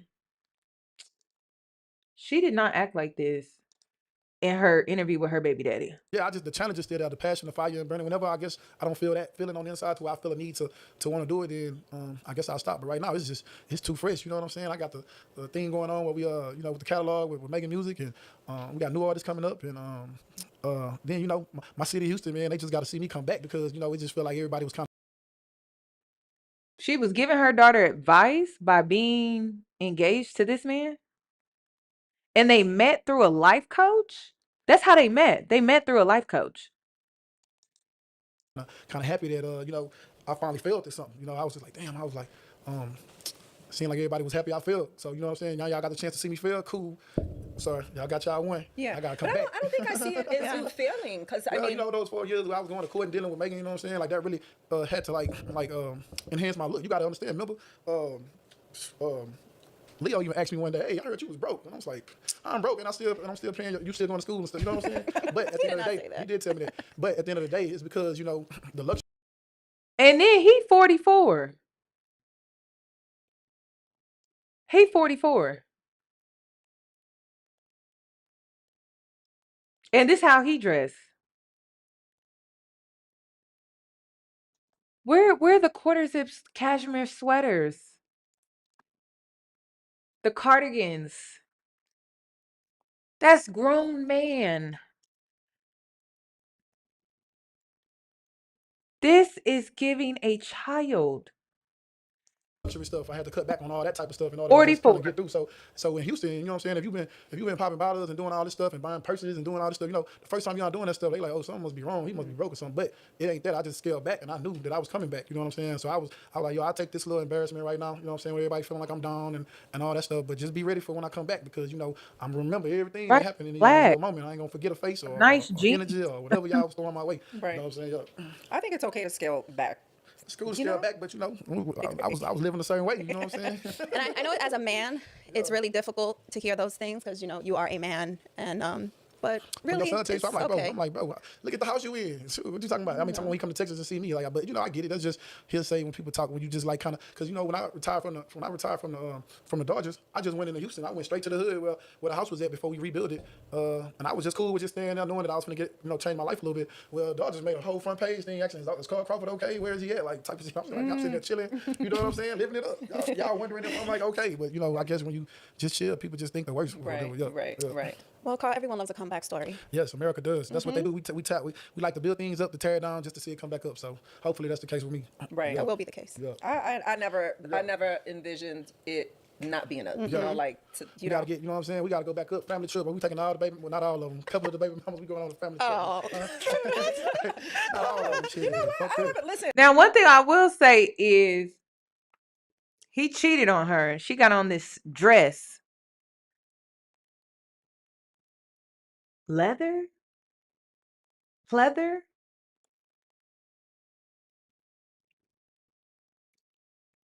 Oh, Carl's very shady. She had to put that on, girl. Hey, look, we're gonna show this co-parenting thing. You and Amy, y'all getting along now. Hey, it's all good. You know what? I I also think that the a lot of the reason why me and the mother of your Girl, that's her. That's Evelyn's baby daddy, her youngest. Mm-hmm.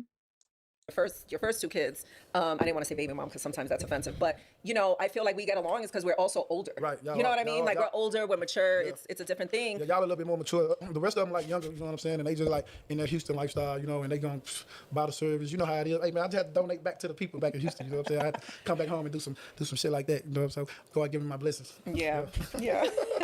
So, do you feel like the relationship with the mom heavily influenced? And then this is another thing. I'm an intellect, so I'm just trying to think about what kind of conversations did they have when they were together. Evelyn went on a date with him. What was that like? It had to be sexual, and that's it. He keeps saying, "You know what I'm saying? You know what I'm saying?" He another Cam Newton. You know what I'm saying? You know what I'm saying? You know what I'm saying? Yeah, you know what I'm saying? And everything's about having money and status. You know what I'm saying? Yeah, like they made that news article about me talking about where's Carl? And I'm in the hood in Houston in this trap house, and then the hood in Houston is not it. Y'all, the hood in Houston. I'm sorry, I'm from Kansas City. The hood here, it's different. It's different. It's nice. It's nice. Now I don't know about the crime, but you see you see like a black neighborhood though. It's nicer than what I've seen. The hood I've seen, I'm like, it looked like a shack, barely holding together.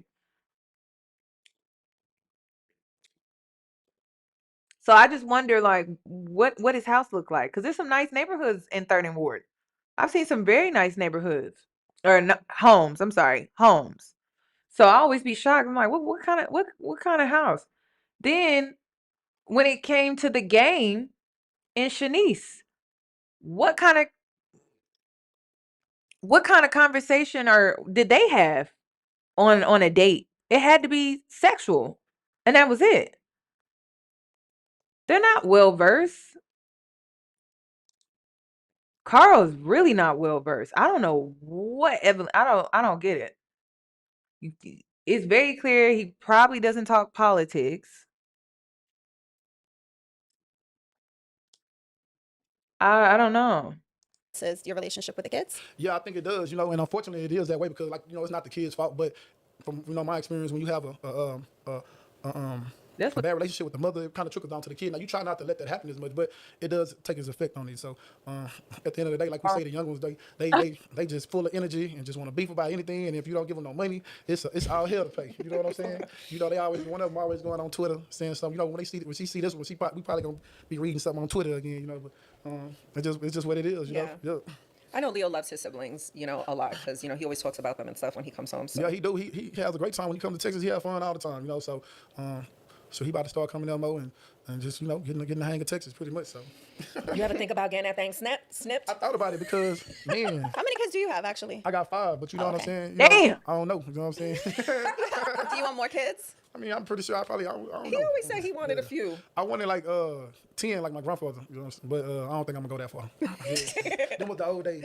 We got inflation now. 10 is crazy. Yeah, that's what you know what I'm saying. But that's how. These are the type of men that have a bunch of kids because they don't be taking care of them daily. That's all I wanted to. I just wanted to touch on this. Listen, Shaniece, you need to go no contact with your mother. I don't think you'll have a hard time with the game because he seems like he wants to be detached and at a distance. But she really do. She needs to go no contact with her mother. She needs to, when she goes no contact, to not feel guilt or a desire to have a connection with her mother. She needs to go to therapy. She needs to be in therapy for like a year and really figure some things out because these relationships that she fosters, she doesn't get any emotional support at all. She doesn't get it from the man that she had a baby with. She doesn't get it from her mother. She has also outgrown her mother emotionally, and she is well evolved emotionally when it comes to the co-parenting dynamic that she has with Jayceon. So she truly does need to get away from her mother. Evelyn still kind of treats her like a child. The game kind of looks down on her like she's naive, and she just needs to get away from them so she can seek her own identity away from these people. They see her, but I don't think she sees herself, and that tells me that that is someone that's not connected to their self identity, and that is huge. I think Evelyn in the very beginning, when it came to Shaniece being around 21 years old, she was jealous of her status that her daughter was gaining with her beauty because she had modeling opportunities and things like that, and also the financial security that she was able to obtain at such a young age. And I believe that the reason she became jealous was because these were things that Evelyn was losing because she was getting older. So that's all I really have regarding the situation. Y'all let me know what you think. Do you think that Evelyn is jealous of her? Do you think that there's some resentment towards Shaniece, seeing how Evelyn was a young mother and she had to grow up fast? And yeah, let me know. Do you think Shaniece should go no contact with her mother and have a very distant, hands-off, co-parenting style relationship with Jayceon? Let me know. Let me know. Thank you for tuning in. Please give the video a thumbs up. I would greatly appreciate it. And I hope to see you in my next one.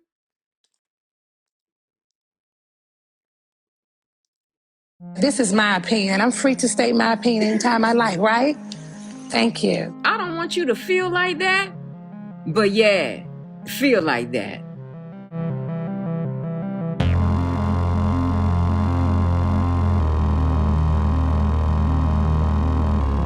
This is my opinion. I'm free to state my opinion anytime I like, right? Thank you. I don't want you to feel like that, but yeah, feel like that.